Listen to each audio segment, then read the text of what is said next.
and welcome to Boss Barrel Radio, a show where good friends talk about video games and try and make each other laugh. My name is Griffin Hoffman. With me is Jeff Brewer.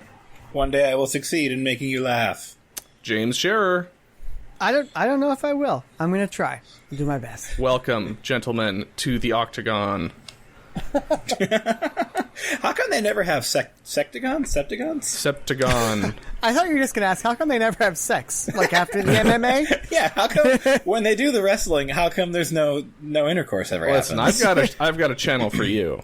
Their bodies are very close to each other. I just thought, I think when you get Especially, to that peak level of athleticism, you can no longer have sex. But think about it, like, if you can't see John Cena, like, what do you think he's up to in there? Jerking it. If a John Cena falls in the forest and nobody hears, does it really happen? No, he just makes another shitty movie.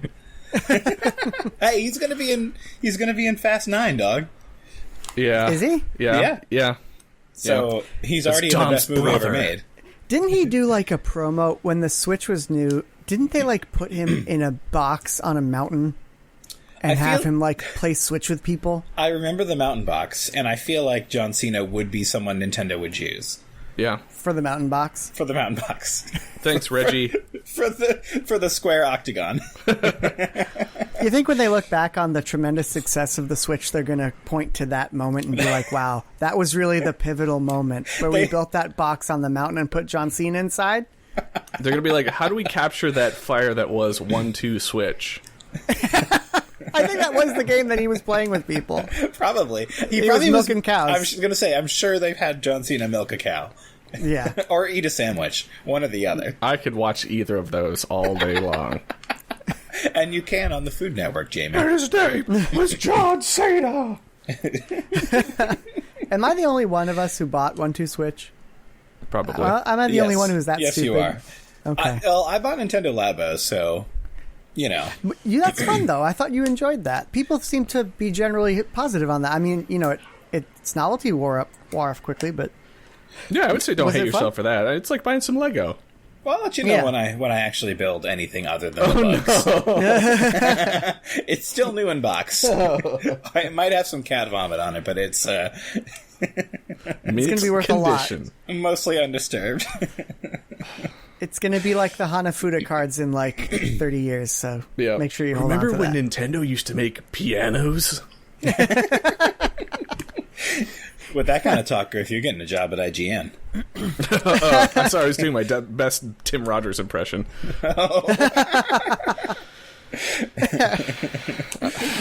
Well, speaking of overbloated conversation about nothing, you guys want to talk about Paper Mario? Yeah! I haven't played it. You're not missing much. How is it that I'm the Nintendo freak? I mean, obviously we're all Nintendo freaks to various degrees, but I'm the Nintendo freak, and I did not touch this game, and both of you also tried it out. It's trying times right now. It is indeed. So Griffin likes it, or Griffin hates it. Jamie likes it. I don't hate it. It's just not interesting. I think it's really, really great. Fight. And Fight. I think from I'm a purveyor of podcasts, you might say. I sample liberally, and I listen heartily and vigorously. And I have noticed that throughout the podcast landscape that I reside in, many people have said what you say, Jeff, which is that they were disappointed by Sticker Star, which I never played. I have to say, I never played any Mario RPG thing ever. I never played. So this is your first Paper Mario. This is my first Paper Mario. See, that's the crux of it right there. I think most people who like this game have never played a Paper Mario before. So you're saying this is a game for noobs and losers, Griff? Yeah, exactly. Yeah. Okay. Just checking. But most of the people tasteless heathens. Okay. Most people say they did not like Sticker Star, but they liked this, and most people also say that once you, and I am living this now, that once you get past the opening area, the puzzles actually get, which is like long. So you got to get out of the hinterlands, huh? You got to get out of the hinterlands, but then the puzzles actually get hard, and they are. Anybody who's playing Boss Barrel Radio Bingo, go ahead and mark that one off. Corypheus was good. That's another one. Watch Dogs. Judder. Watch Dogs is like the last boss of this podcast.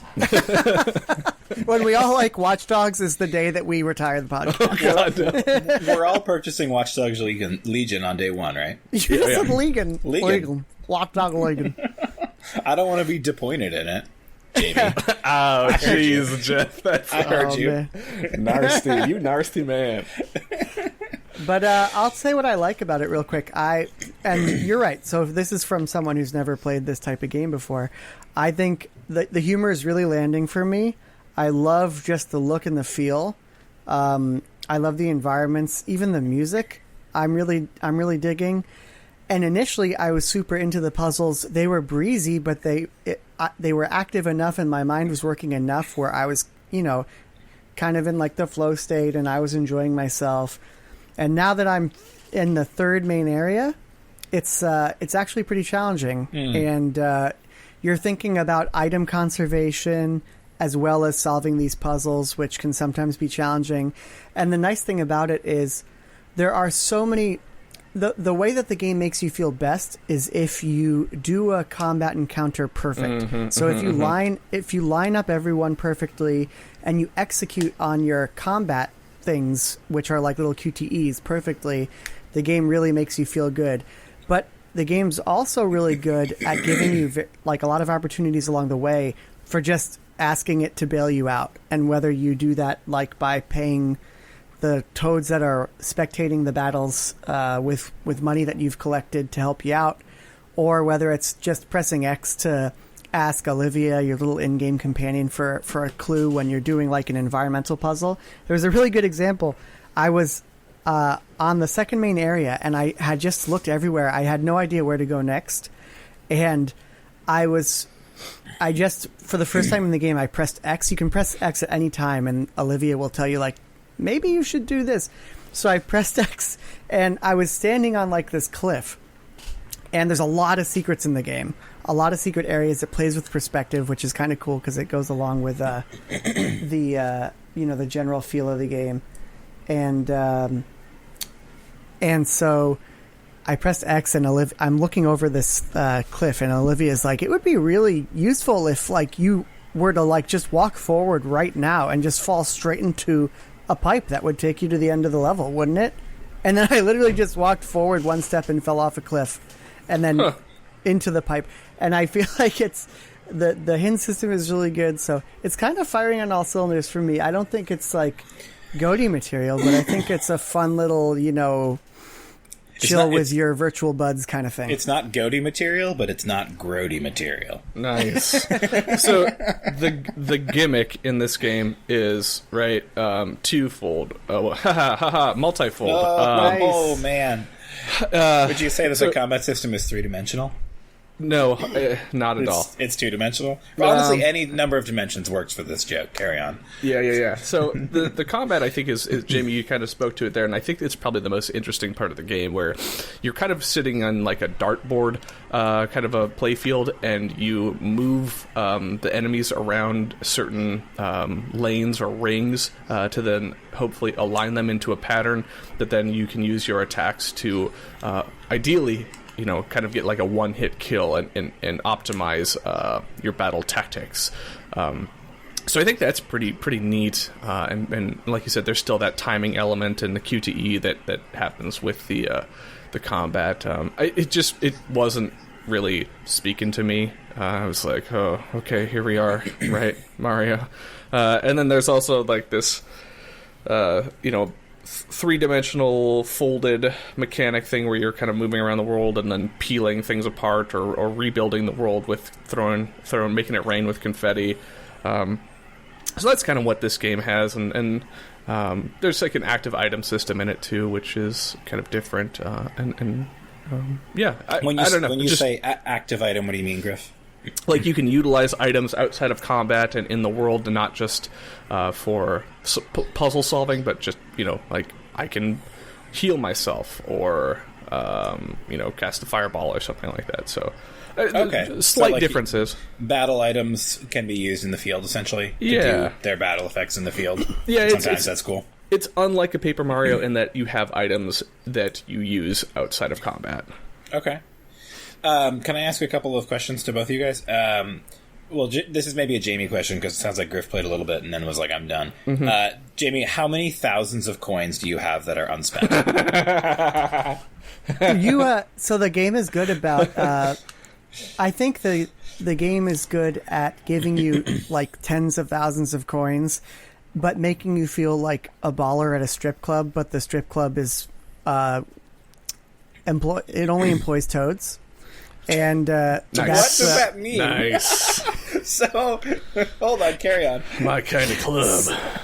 So, when you're in battle, you're literally... So you're playing around on that dartboard. You're either sliding enemies towards you or away from you, or you're moving them on concentric rings to your left or your right. Yep. And so it's a circular playfield, and then it's almost like you're in a coliseum full of toads. And because they're these watching are toads you. They're watching you. The ones you've rescued, yeah. Yeah, and so if you are stumped in a battle, and you have to decide if you're stumped pretty quickly because you really don't have that much time, and sometimes there will be upwards of 15 enemies on this crazy grid, and you have to arrange them. And so basically, at the beginning of every battle, you kind of take one glance at it, and you either say to yourself, I'm going to get this, and I'm going to try shuffling things around in the limited moves that you have, or I'm just going to, like... make it rain for the toads, and they're going to jump in, and they're going to heal me, they're going to maybe move the rings around a little bit to get me started, they're going to shuffle things up.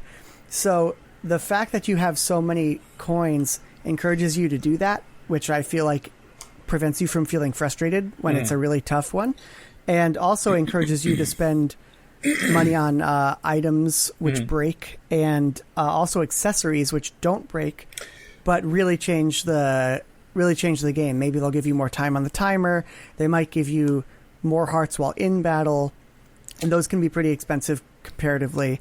And there's also just something. I mean, I said this when I bought the Wii U, and it's true to this day. There's something about seeing a coin in a Mario game. That's what you said. That's what I said. There's something about seeing a coin in a Mario game that's HD that just makes me want to collect it. Do you guys remember in the Wii U demo when you're looking at the Wii U tablet over the main screen, and it's an apartment building, and then there's different people in the apartment, and like Iwata and Miyamoto were in there, and they were like all aghast at being spotted? I'll show you guys. It's in the demo video. It's really funny. That sounds delightful. Yeah. I think Reggie's in there. His Mii's in there.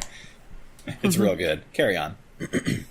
No, that's all I was going to say. I think that much like jumping is just inherently fun in a lot of Mario games, I just always love collecting coins in Mario games. So that's like, it's just part of the chillin' for me. I like collecting coins, but sometimes, like, and I agree with you, Jamie, that their version of the HD Mario coin is like delightful in a very special way, but also like I need a little more. Like, the reason I ask you that question is because my experience with these games.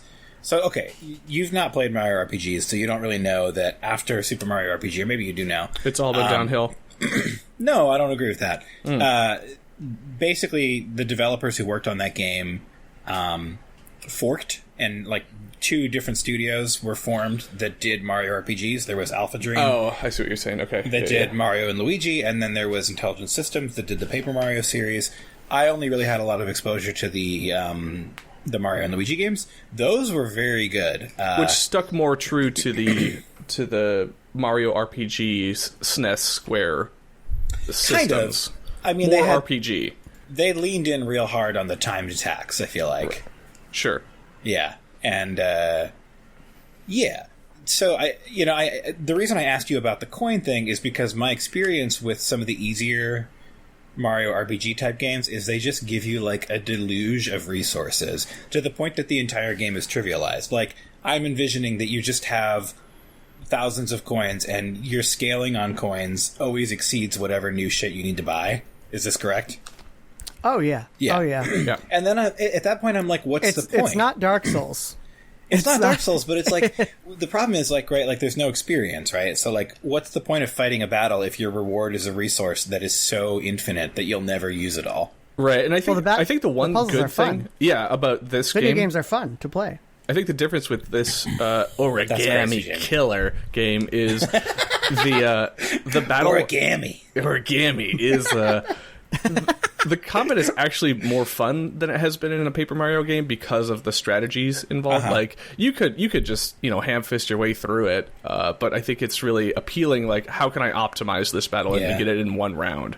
So that's where I think this game is actually pretty different and decent in terms of Paper Mario games. But again, it's not my cup of tea right now. And it might not be, the coin situation might not be to the extent that it was in previous games. So right now I have maybe like 15,000 coins. If I want the toads to help me at all in a battle at this point, I need to throw 500. So that's a significant portion. If I want a good combat item, it could be as much as 5,000, and those break. So okay, all right, fair enough. It's and I'm on the third area. It could get worse later for sure, but I do think about item conservation. I do think about, is it worth it to spend these coins in this situation? Because you could, if you really just weren't thinking, or if you were tired and you were like last night, I was pretty tired. I was playing in bed and I came across a couple of really difficult battles and my brain wasn't working, and I just ended up relying on the toads to help me out a lot. And I didn't really think about it, and then like half my gold was gone. Okay. That's legit. Yeah. I appreciate that. I want there to be stakes, I guess. That's what I'm most worried about when I hear about Paper Mario games. It's just like you're doing a lot of stuff. Like you're doing these combat experiences, which sounds like have been really beefed up in this game. Yeah. And it's just like none of it matters. Like you could just go to the end of the game, right? Like that was definitely a sticker star for sure. Yeah, everything just felt extremely low stakes. And I'm like, when I use a more powerful item, the only effect it has is that it just makes the battle less tedious, right? Yep. So if you're telling me that, like, if you screw up on the initial setup, then you're in for a tough fight, I'm like, okay, I'm into that, right? Like, perfection makes the game a cakewalk, but perfection is its own kind of reward. Exactly. Yeah. And you can't... So I have actually died once, but I had a 1-up mushroom, so I didn't die. But the difficult part isn't losing a fight. You're not really likely to lose a fight. The difficult part is taking any damage at all and feeling like an idiot. You want to do things perfectly, so you want to rely on those toads to, like, if you're looking at one of the boards and you're really stumped, you want, like, at least that first move done for you. Yeah. And that's where the stakes come in. It's like you want everything to be done perfectly. You don't want to waste coins. But I do think that it probably still is what you're fearing it is. But for me, it's redeemed by the fact that I haven't been in a world like this before. I'm digging the writing. I'm digging the scenery. I'm digging the music. I'm in there with the actual journey, which I think is cute and endearing and fourth wall breaking in interesting ways. Yeah. And I would like it even if it were what you were describing, although I think it's probably a little better than that. Yeah, I think my biggest problem is just that I've always been really into kind of the Alpha Dream approach, like the Mario and Luigi games, which are very tense. Like the battles are reasonably challenging. Dodging attacks actually matters. Like you can limp through if you don't know how to do the timing based elements, but like that's a game that I feel like when you're playing it well, it can really reward, like in terms of like the fear and the tension that comes with like trying to dodge attacks. Like that can feel really rewarding because there's a real consequence attached. And I worry that if I play this game, it's going to be like, well, I screwed up, but like it doesn't matter. Right. Nothing matters. It's 2020. Nothing matters. Yeah, it's 2020. Nothing matters. I think I just need a little tension in my RPGs is the bottom line. It's like why I put Dragon Quest on hard mode, right? Like I like them to be a little challenging. Yeah, I don't think you're going to get that from this game. It reminds me immediately when I was starting when it kicked off the battle tutorial. I was like, oh, they're going with Disgaea approach. Like you can have a good time in combat, but really like the ultimate solution is one round kill on everything. That's your combat puzzle. I mean, I like Disgaea okay. I mean, I'm just saying in the theory of you can always one shot a fight. Mm-hmm. Yeah. I understand. The more puzzly aspects of Disgaea. Yeah. Like and throw the geo cubes and yes. break. You can jump when you're stacked. There are things to think about too, like for example, you have a standard pair of shoes that you use to jump on enemies' heads, and you have a standard hammer. if you try to jump on like one of the spiny, what do they call them? Prickly Pete's. Prickly Pete's. I think they're called spiny shells. I could If be you wrong. try to jump on one of the spiny shells, or if there are these like crabs with their claws up, Pokeball. then you'll just like you'll just fall. That's my stripper name. Oh, your Toad stripper. Pokeball. Chippin' Toads. You'll just fall on your ass if you jump on those without using like these special metal boots that you have. You have to memorize like there are different variants of each enemy, and you'll get a combat bonus if you line things up perfectly. So you kind of have to remember which enemies have more HP and which ones you can one-shot with which weapons. So you're thinking about that. There are things to think about. Yeah. But there are no real stakes, I would say. So there's plenty to think about if you want to do things perfectly, but no stakes. For an adult, you will not lose ever. Yeah. And do the battle items matter? Like, do you have to use the battle items to one-shot certain battles, or is yes. it okay? All right. Mm-hmm. Yeah, I mean, I don't know. I'll keep an eye on it, but doesn't sound like I would say if you were ever in the mood for a less rigorous, a less challenging thing, like if you just wanted to chill, and have like enough of a challenge just to keep your brain occupied, I would recommend it. But if you're craving that, that actual challenge, it's definitely not this game. Yeah, I think the other thing, and Griffin, feel free to offer your own opinion, but as someone who's played a number of these kinds of games, the fact that all the side characters have just been replaced by toads is really frustrating. Well, you get Bob-omb, and I love him. He is my husband. And also, Olivia, your little floaty companion, can never remember his name, so she calls him things like Bartholomew and stuff like that. And Adorable. It's a different one every time. It's very endearing. Yeah, which I bet it is. I just think something for me about specifically, like, there's hundreds of toads in this world really just pushes my buttons in a way that I don't know, something about it. Like, it's not even like toads that have weird looks. Like, it's not even toads that are like, this one's a tall toad and this one's a yellow toad. It's just like, they are all toads. But they're all super fucking weird, and they all have super weird things to say. And I thought that you would like the because they're all hidden, so you have to find them. Yeah. And whenever they've all been folded up to different things, and they seem to have a proclivity to still want to be whatever they were before.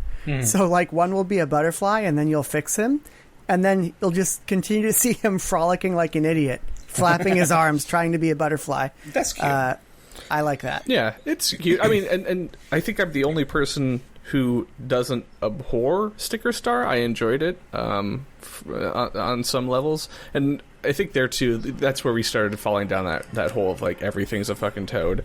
But they also had their great moments like Sniff It or Whiff It. I didn't play that far, so I mean, I know what the Sniff It is. Yeah, it was a game show called Sniff It or Whiff It, and it's adorable. Beautiful. I mean, I love that as a concept. I just I miss the original characters quite a bit. Yeah, and it's actually, I was going to ask you, Jeff, I've never played a Mario and Luigi handheld game. Oh so my god! I know that Bowser's Inside Story is like high ranking, high tier, S tier. Yeah. Is that the one I should play?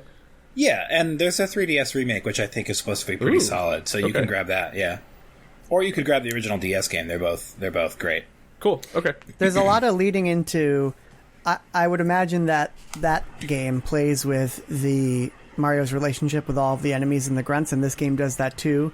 Like, there's one part you're all fighting against these origami things, so even the Koopas are on your side, but they don't really want to help out, and they say things like, "What do you want me to do? Walk at them slowly?" and stuff like that. And I was in the second. The game has Zelda-like temples that you go into that are like the boss dungeons, and I was in the most recent one I was in, and I found a secret hole in the wall which I fixed, which turned into a door, and I walked through it, and it was just this little coffee bar for enemies, and I was sitting there drinking coffee with like a Boo and a Toad and they were just talking about their respective roles in the Bowserverse, and it was like super awesome. And I didn't get any items for going in there. I just got like a snippet of dialogue, And that was it. And it was like definitely reward enough. And the game is just peppered with that type of thing. Yeah, I mean, that appeals to me on a deep level for sure. Like that kind of goofiness. Mm-hmm. But I don't know. It's just, I think that they've done Mario RPGs often, the big bad is someone other than Bowser, I feel like. Mm-hmm. So, like, it usually you'll have, like, the Mario entering into, like, an uneasy alliance with Bowser. And, of course, Mario is just there doing his jumpy and happy sound. So, like, it'll be Bowser and the enemies, like, fretting about collaborating or, like, being mean but not that mean. So I feel like that humor has been... It's delightful the first time you see it, because it's very much like turning the relationships on their ear, but it's also something that Nintendo has done a lot. Exactly. So I love the coffee bar. I mean, that sounds great. That sounds super fun. But like by the same token, it's a little harder to win me over with just that, because it's like they've done that so many times. As the saying goes, everybody's first Paper Mario is their favorite Paper Mario. That's true about Adam Sandler movies too. Oh shit! Happy learned to putt. Jeff has been saying that every time we play Overwatch, and it's delightful. Wait, serious question. Yeah. Everybody's is Happy Gilmore, right? Hell yeah! If you like Billy Madison over Happy Gilmore, you have a disease. I know. Jen likes Billy Madison, and I think you're right though. I think it's the first one you see. Here's the thing about Billy Madison, though: the insult scene is the best scene in any comedy. You know what I'm talking about, right? Where no, I don't. During the academic decathlon, when he gives the speech about the boy and the dog finding their way home, and then the guy's like, at no point in your rambling, incoherent answer did you ever approach anything resembling a point. It's like, I award you no points, and may God have mercy on your soul. Did you know that the girlfriend in Happy Gilmore is the mom on Modern Family? Oh, yes. Oh, I know. Because I don't watch Modern Family. Claire. All right. All right. I don't remember the character's name in Happy Gilmore, though. Yeah, neither do I. You only need to remember Shooter McGavin. That's true. Shooter McGavin. That's very true. All right, on to bigger and better things. Let me tell you guys about a little game called Marvel's Iron Man VR. All right. Whoa, how did you play it? PSVR? Yeah. Nice. So it took about a decade to get set up because I had unplugged the VR headset in the box and all that shit, so I had to, one, actually reassemble all the cordage, and then two, the calibration on it is like... Okay, so I'm playing in a fairly cramped room, right? So I don't have a lot of room to like run around. You don't have the VR mance? Yeah, it's under construction in my man cave. So my rule is like you push the couch up against the wall, and then you put your calves against the couch, and you don't move from that location. Otherwise, you'll hit a wall or a TV. So the problem is when you boot this game up, it's like literally, it's like, hey, recommended distance is like 5 feet, and I'm like 4.5, and it's like, yo, motherfucker, back up. So I'm like leaning back as it's trying to detect everything, and finally I got it all going and got it all fucking calibrated, and what a pain in the ass that was. And it does like test your arm length and test, your swivel movement, blah, blah, blah, blah, blah. And finally the game starts up and it's like, okay, you're on a beach, and it's like, okay, Master Chief look up, Master Chief look down, and it's like that type of bullshit. And then it's like, okay, now put your hands down and engage thrusters by, pulling the triggers. And then all of a sudden you take off. And at that moment I was like, oh, this is cool. And then he's like, now put your arms... You were going to say... I got very sick. No. It's like, now put your arms behind you and thrust and thrust forward.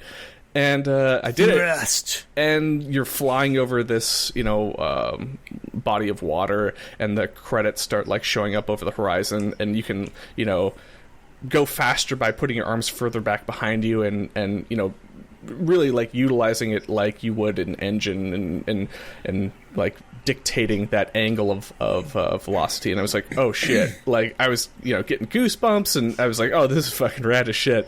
And then you get to like the Stark Manor, and it's like, okay, it's time to learn how to do shit. And it goes through a tutorial of like, okay, you put your hand out and you shoot, you use the hand blaster thing. I don't know what the hell it's called. That's the Starker, and then it actually gets fairly complicated where you're having to, you float with like one. You have to use one arm to like keep yourself up and propelled in the air, and then manage your movement by, it's like, oh shit, I'm going too fast up in the air, so now I got to put a hand up and blast down or blast up, so I stop my movement, and it actually becomes very complicated. But in a really cool way. I think the one huge failing it has is there's like this look like.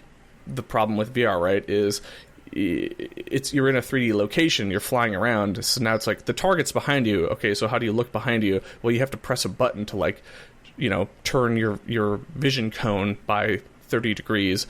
So it becomes kind of like this juggling act of, okay, I'm putting my hand down for a thruster, I put my hand out for my pulsar, and then I'm also, pulling the triggers to fire and then pressing a button to change my perspective and fly and like take a sharp turn to then go under this bridge. And that sounds cool, dude. It was like super cool, but then I was like, okay, I don't need any more of this.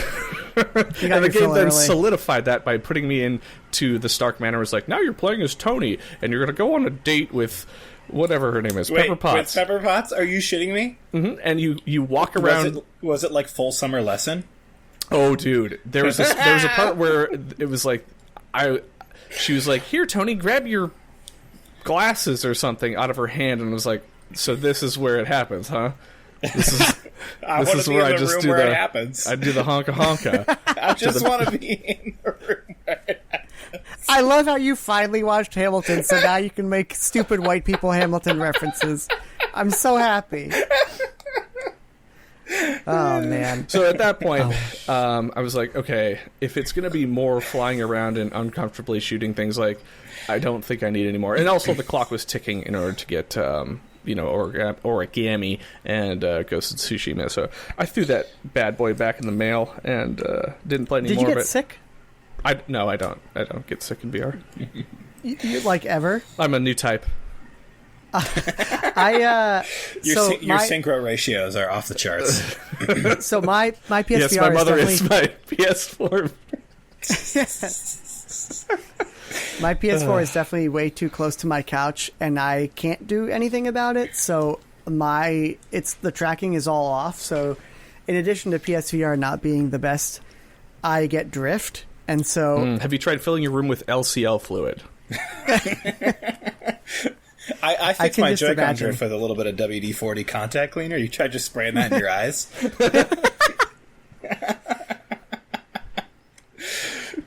Carry on. No, I was just going to say that sounds like it would probably not be a good experience for me. Also, I played Wipeout in VR. Wipeout on PSVR. Which is, they don't do anything to mitigate it at all. It's just like, here's Wipeout, and you're in the thing now. And whenever I play a Wipeout on PSVR, I have like this weird masochistic desire to do so. And I can maybe play it for like 5 minutes until I feel like my body's on fire. Yeah. And then I need to lie down for 2 hours. I think the way to play Wipeout is on the PSP, where it's like a small screen, enclosed environment that you can easily walk away from. Jamie, remember when you tried to play Sea of Thieves and just immediately, like, the game loaded and you were like, I can't do this. We weren't even on the water yet. I know. Like, something about the FOV. Oh, my God. Man. Oh, it's unfortunate, dude. Yeah, it's too bad. That sounds pretty cool, though. I still don't care about VR, but, like, I don't know. If it weren't so cumbersome to make it happen, then maybe I would be more interested. Yeah, its novelty is definitely... I should say the novelty was peaked again. Like, when Super Hot VR is fucking amazing. You should, if you have a headset and can play, go play Super Hot VR. It's the best. But this game kind of had that same feeling for me, where I was like, oh, this is fucking rad. Like, you could give this to somebody and be like, okay, now pretend you're Iron Man. Oh, fuck, this is actually kind of cool. Other than that, though, like, it's not reaffirming the importance of VR or, bringing... It's no Half-Life Alyx, am I right? Griffin, I'm assuming you haven't played that because it's on It's on The PC. personal computer, yeah. Yeah. Okay. Anyway. So, anybody else want to talk about a game they've been playing? Yeah, Jeff? I'd be down to talk about something. So have we talked about Monster Train on this podcast? I feel like you've only mentioned it briefly, Okay. but I could be wrong. Yeah, So I don't I've been remember. playing a heck ton of Monster Train. It's just once again in one of those spaces where playing like a AAA game is hard. And I hear you. I did recently try to play Death Stranding, only to discover. So I was playing the game, right? Let me give you a little preface here, and I was like, okay, I'm getting down with this like kind of Sickness. well, yeah, with this sickness, this kind of like Please, the tedious, Ritus. like walking simulator where the walking is the part that you're simulating, like Euro Truck walking simulator. like walking is hard now. Welcome to Death Stranding. Yeah, no, I was like, all right, I'm in for like 30 hours of this, just like adjusting my angles and shit. Oh, it's much longer than that. Oh god, okay. Well, anyway. Oh yeah. So I was like, okay, I'm in for that. And then I got to the first major cutscene, which was one that I think was shown in one of the trailers, so I'm not going to consider it a spoiler, but like, you're driving with a body, and it's like that. It's clear that if you don't get rid of the body, that'll be bad because You're gonna get a void out. Yeah, you'll get a void out, and that'll destroy the city or something. So, I'm like watching this very like claustrophobic and like the camera's pulled in really tight scene of Sam riding in the vehicle, and kind of thinking about how the FOV here really sucks. And I'm like, this is a strange decision. But anyway, suddenly, just parts of the vehicle are intersecting with Sam's body. Nice. And I'm like, this is a very strange stylistic choice, especially because I have so little I can look at right now. Like, why are these textures just like stretching in these bizarre ways? Like, what was Kojima thinking? And then I was like, wait a minute, this game is just broken. So it was like a 10-minute cutscene too. So I was like, all right, I don't think I'm appreciing the full majesty of this Jeff, cutscene. something you may not know is the game is fragile, but not that fragile. Does she say that? Yes. Oh no. Oh. Also, like, is his name Sam Porter or Sam Porter Bridges? Sam Porter Bridges. No one knows. Also, Science has yet to determine. How come their names are the names of their like companies? Like, is Bridges his company? Whatever, man. Anyway, so I was watching this cutscene and I couldn't like really watch it because the textures were just getting more and more insane. So I just stopped playing after the cutscene ended. Yeah, if you want to get further down the insanity path, just think about this. His mother, right, is the Sam Porter Bridges. What? Yes, Sam Porter Bridges. Yeah. Sam Porter Bridges' mother, the president, right? Yeah. And her name was America Vespucci or something. I don't know. right Amelia Strand. Was it her name? Oh god damn it! All right. Yeah. Anyway, so I tried to play that and it didn't work. But in the meantime, I've been playing a ton of Monster Train, which is a deck building game a la Slay the Spire. Did either of you play Slay the Spire? I did. Okay. So the conceit of Slay the Spire, right, is that One, you have to be a smart guy. So you out. have to be a smart guy. Yep. I'm not that smart when it comes to Slay the Spire either. False. I'm not that good. Anyway, so you choose like a race, which kind of determines like the types of mechanics that'll show up in your deck. And then you go through a bunch of different rooms where you use your deck to like fight against other enemies. And along the way you draft cards, that like make your deck more powerful, and you have card removal to make your deck a little tighter.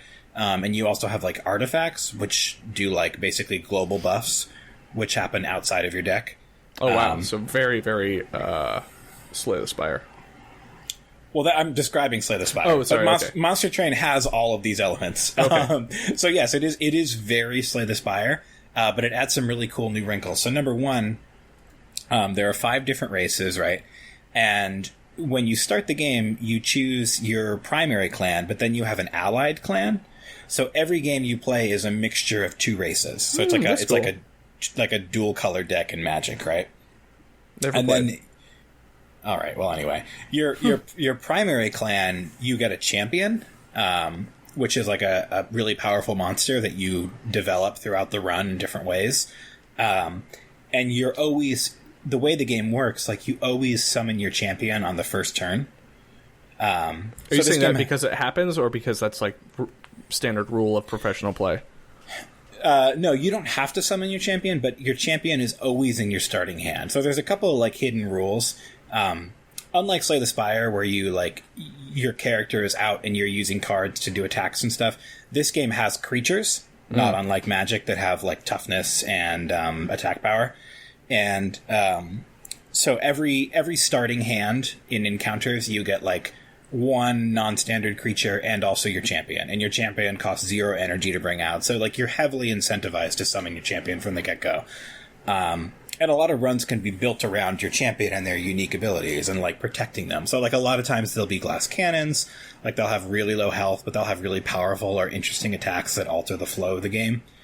And there's all kinds of weird stuff happening. Like, there's multiple levels.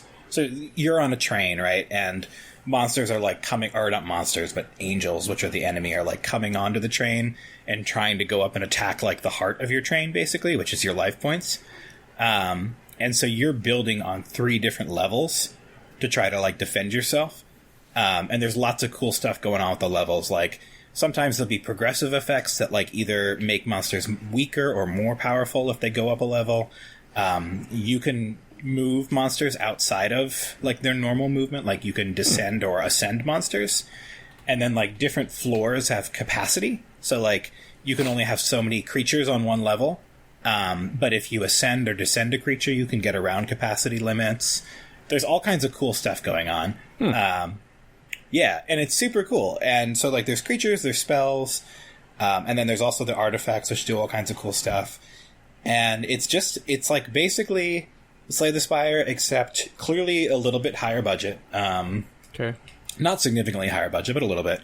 And just a lot of new and interesting wrinkles that make for us a game with very similar underpinnings, but very different play. Gotcha. I'm looking at some pictures now of it, and I see the levels and how that may work, so that's really interesting. Yeah, and not unlike Slay the Spire, you beat the game, right? And you have a lot of different ways in which you can challenge yourself, right? So you can try different combinations, like different primary and allied clans, and remember you have 5, so you get 10 different combinations. Or you can do, like, their version of Ascension, which is called Covenant, which essentially adds, like, difficulty modifiers each time you beat the game. So, like, you beat the game, and then, like, you get maybe one more copy of the trash cards that show up in your starting deck the next time around. Or, like, one floor has 1 less capacity. Or, like, one of the really powerful debuffs that shows up later is that anything you summon on the top floor is dazed for a turn, which means it can't attack. So, like, you have to plan. Does the train come into effect at all? Is that like your timer, or just trying to get to the... So the train is mostly used for theming. Okay. So obviously the train has levels, right? Which is, I guess, relevant to the train, but usually, like, it's used for theming. So, like, you're progressing on a train, right? You're traveling rails, and you're traveling, like, the different circles of hell. And, like, each time you travel through a circle, you choose between one or another set of upgrades. Like, you'll be able to see, like, okay, I could upgrade my creatures and maybe remove a few cards from my deck and get, like, a special event, or I could get a free artifact and upgrade my magic and maybe restore some of my, like, core health. They call it the pyre. So, like, that element of it is very well themed, the train stuff. A lot of the cards like reference the train in one way or another, like rail spikes and like all kinds of rail related stuff. Like train stewards are the trash mobs in the game that you get in your starting deck. A lot of theming going on, a lot of lore if you give a shit about that stuff, which I don't. But how do you feel about the googly eyes? The googly eyes are new. I have not yet experienced them, but they look pretty funny. Does it feel more like... This is going to probably sound like a stupid question to you. No. Does it feel more like Hearthstone, or does it feel more like that other card game that you talked about? Yu-Gi-Oh! I played. Slay the Spire, yeah. Much more like Slay the Spire. Hearthstone, like, you come in with a deck and you face opponents. This game, aesthetically, it looks more like Hearthstone, I would say. It does look more like Hearthstone. I think the art's really good, actually. I think that I don't love Hearthstone, just like something about Blizzard art doesn't always appeal to me, but I think this game nails the aesthetic really well, and I think the theming on the different clans is really strong. But it's very much Slay the Spire, right? So it's really all about deck construction. Like, you start with a really weak deck, and your goal is to make it strong enough to beat the game by the end. And strong enough can take a lot of different forms, right? Like, usually you need to be looking for some form of scaling damage, which is damage that, like, gets stronger over time so you can kill bosses. Or, like, yeah, go ahead. No, go on. I was going to say, but you also need to think about, like, because before a boss comes out, so, like, the way the game goes is each circle, right, is an encounter, and there's, let's say, maybe 10 or 11 encounters in the game, and all the encounters work more or less the same. Like, you fight a bunch of mobs, and then the boss comes out, and you have to kill the boss before they reach your pyre and destroy it. So, like, your deck has to be strong enough to kill mobs, which can sometimes group up in groups, and you need multiple hits to do that, or you need multiple sources of damage. But then you also need something that can survive a lot of hits, because when the boss shows up, they'll attack you until one or the other side dies. Like, when the mobs show up, they'll attack you once and then move up a level. But the boss will stay on the same level until someone dies. So you kind of need to build for both. And how long does, like, a full playthrough take? I'd say a run takes anywhere from, like, 40 minutes to an hour. Oh, wow. Oh, yeah. I thought you were going to say much longer. Oh, no. It's I mean, maybe, like, 40 minutes to an hour 20. Like, it's somewhere in that range. And the you know, if the more you understand the game, like, you could either play a lot faster or a lot slower because you're thinking really critically. But yeah, it's super cool, and it's a really fun blend of, like, different types of challenges and lateral thinking and, like, planning. It's very much like Slay the Spire. Like, Slay the Spire has the so-called hallway fights where, like, you're just fighting mobs and then the boss fights. And it's the same deal. Like, you have to prepare for two different types of encounters in one deck. So you have to make a lot of really difficult choices about, like, how to not build something perfect, but build something good enough. It's cool. I like it a lot. It sounds really cool, and it definitely sounds like if the antidote to the AAA blues. Yeah, and I think, you know, Slay the Spire is like the classic deck building game that I think basically, like, brought this genre to a new level in terms of video games themed around deck building. But Monster Train, I feel, is pretty accessible, and I think the decision points are fewer. It's a little less overwhelming from the get-go than Slay the Spire is, in my opinion. I think there's a lot of strategic depth there, maybe even almost as much as Slay the Spire, but it's a little bit more accessible on the surface, and I think it's a little easier in the early game to get wins, so it's just a little easier to get sucked in. Cool. Yeah. I recommend it heartily. It's a really fun game. I'm trying to get to the highest covenant or whatever, and I'm definitely hitting some walls, but when you win, you feel really good. Plus, your cards get gold borders on them, which means nothing at all. It's like a Mario coin. It's really fun. But yeah, that's all. It's all good. Cool. Yeah. Cool. You guys are never going to play this game. No, I was looking at the art, and it seems like a cool way. What really actually made me want to play it is when you said that a run, even if you're going slowly, would take, like, maybe an hour and a half most. Yeah. Yeah, and I'm never going to play it because I played Slay the Spire, and I know I'm too stupid for that type of a game. It definitely flexes a slightly different brain muscle than Slay the Spire, but there are a lot of echoes. Like, a lot of the stuff that they come up with in this game is clearly just, like, ripped from Slay the Spire. But not in a bad way. I think it's like a very loving homage. Yeah, seems like it. Yeah. Seems like building on a good foundation. For sure, yeah. But anyway, that's all. Nice.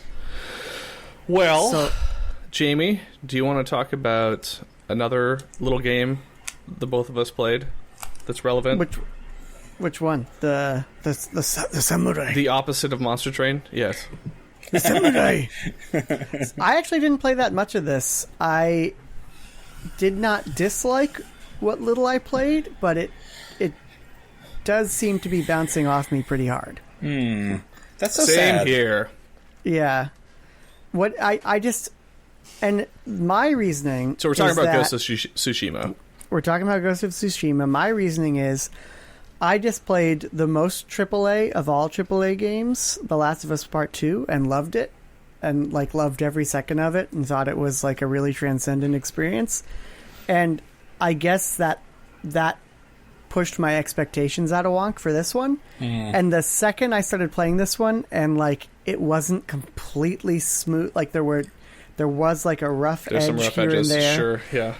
I was like, oh no. Like, if it's amazing, like the bar that Naughty Dog can set with regards to polish, and how it can make even a game that even like 2 or 3 years ago would just have, like, my jaw would be dropping to the floor. It just makes me, like, almost cringe at some of the things. Oh, no.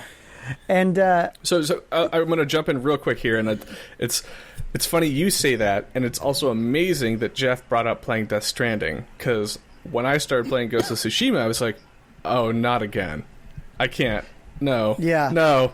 So you were looking at this like as a technical thing, and you're like, oh man, I've been spoiled. I'm looking at this, I'm like, fuck, like, I cannot go on this journey again where I just do collectathon the game and just fucking ride a horse over endless plains of beautiful grass. dude, I'm with you too, and I actually was thinking about that a lot as well. Like, it taps into that vibe somehow, and I feel like I'm done with that. Like, it even taps into the vibe that, like, AC Odyssey did, in my opinion, like, perfectly. But nobody is compelling. That's the problem. Yeah. There's nothing compelling about this game. It's very sad. Unless you're like, I just really like Kurosawa films. Like, I really like, spaghetti west, or what's it? Not spaghetti western. What's the term for those? Seventh Samurai. Yeah, there you go. One of those. Or Seven Seal, is that what it's called? I don't care. No, Seven Samurai. Toshio Mifune, featured character. Like, it has... Like Edo period films, nice vignettes for the different characters you interact with. There's probably a decent arc as you get to know them. But Jamie, it's perfect you brought up Assassin's Creed, because I thought the same thing, and I was like, ooh, cool, like, turn the brain off collectathon. But then I'm also like, Assassin's Creed has done a decent job with, like, keeping you on the rails. If you do want to go back to some structure. Well, I should say, having the rails available if you want to go back to some structure. I was going to say, what keeping you on the rails? I don't think I... Yeah. I went off the rails in that game and I never came back. Right. But this game is like, okay, in order to progress, you have to do all these, like, kind of banal side quests. Yeah. And, it's funny, in The Last of Us 2, there really is a sense, regardless of whether you're playing Ellie or Abby, there's a real sense of urgency that does compel you to play for hours at a time and be on the edge of your seat in a really masterful way. In this game, it's like they're going out of their way to disrupt the flow, to encourage you to go talk to 30 foxes. It's like... I was mainlining it, and every 5 minutes, like, you'll do something for 5 minutes, and it'll, like, get to a point where you're actually excited to see what happens next. And then instead of showing you that thing, the two characters will be like, all right, I guess we have to go to this place now. And instead I'll of see just you over being there like, whenever you're ready. Yeah, whenever you're ready, I'll meet you over there. No rush, though. It's like somebody heard all the, like, amateur criticisms of open world games, like, the character's in mortal peril, but then I can go do whatever I want. And they're like, we're going to address that. we're going to address that ludonarrative dissonance. And it was, and it does feel overwhelming. The map, you open it up, it just looks too big. The thing that broke me immediately was I've been listening to some podcasts as well, and when I heard somebody say, "Well, that's the first area," and I was like, "Okay, goodbye." Hinterlands. Goodbye. Yeah. The fact that there is another area equal that size and equal that amount of bullshit side quest I have to do, I'm like, nope. I paid my dues. It makes me just love and respect, like, how drastically the experience is, how drastically different the experience is when you're playing something that's truly authored. And we talked last time we were podcasting. I talked about The Last of Us 2, but I hadn't beaten it yet. Now I have, and I have like not stopped thinking about that game since I beat it. I might even go back and play it again. What's the guitar count now? The guitar count is high. Okay. Very high. But that game, like, it ferries you through the story in a way that is so compelling, and it navigates this huge tonal shift in the middle where you switch perspectives and play the whole game again from the other person's perspective. It doesn't feel like the same game because you're not in the same areas at all. Like, so The Last of Us, you play the first it's probably around 20 hours. You play the first 10, 15 hours as Ellie, and you're going one direction into the heart of Seattle. So you're probably going to spoil some Last of Us stuff here, right? A little bit. Yeah. Oh yeah, I just assumed you guys were cool with that. Oh yeah, all right? fuck, We don't care. I already Yeah, okay. just for the listeners. Piece of shit game. Oh, okay. Wow, I thought we were out of that. That's a relatively take it down a notch, Griff. And then you play so you get to the point in the game 10, 15 hours in where you meet your nemesis, Abby, and then the second that Ellie and Abby see each other, the game just stops. Switches to Abby. And you switch to Abby and you go back like 2 or 3 days in the past, and you're coming into the heart of Seattle from a different side. You have different characters with you. You have different objectives. You have a different moveset, a different tool set, and you are in completely different areas. In some cases, facing different enemy types. There are, when you're Ellie, there's like a big boss towards the end of your time with Ellie that's like a zombie boss, and then when you're Abby, there's a totally different, super awesome zombie boss towards the end of that. I heard that, it really does. That Abby can just punch clickers out, which is pretty cool. She is my queen. It is amazing. Like she can step on you. This is the thing that I think that and it's a shame that they did it this way. The game should have been reversed. It should have been you play as Abby, who's such a much stronger character. She's better written. Her motivations are clearer. Because in her mind, Joel is the Antichrist. And he is. That was like the whole point of the first game. Yeah. Joel is a shitty person. Yeah. And it would have been perfect if they picked up the second game, as kind of a natural continuation of that. And if they then showed the other side, if you were then Ellie after that, I feel like it would make so much more sense. And I feel like people wouldn't have been so turned off. Also, if Abby wasn't so muscular, because no woman could ever attain that form. That's why it's a shit game, right, Griffin? Yeah, exactly. Okay, it's so unreal. It's suspension of disbelief. Griff, did you try it? No, I don't want to play that game. Okay. Well, I hope that sometime But down it the line... sounds great. I mean, the Switch and the what it does to the characters and how, I always respect a game that does make a significant change to a character from the start to the finish. And you do feel like you go on a journey with them. And that's why I liked The Last of Us, the first game, because it, was compelling.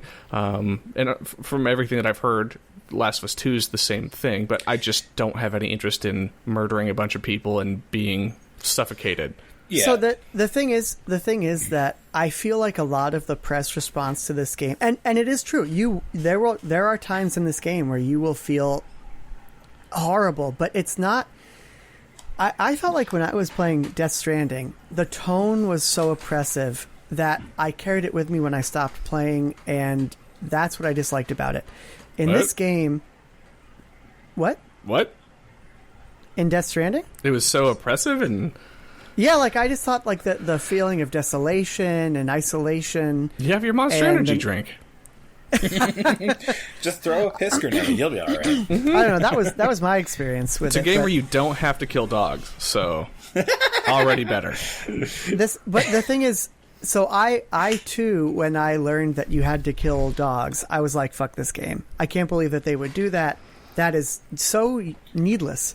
And I really think that and it is hard. The game, it's not fun to do that. But the game, everything that the game makes you do, it does for a narrative reason, I was and gonna say, it does. when you see why you kill the dog, you'll be ashamed of your words and deeds. Oh no!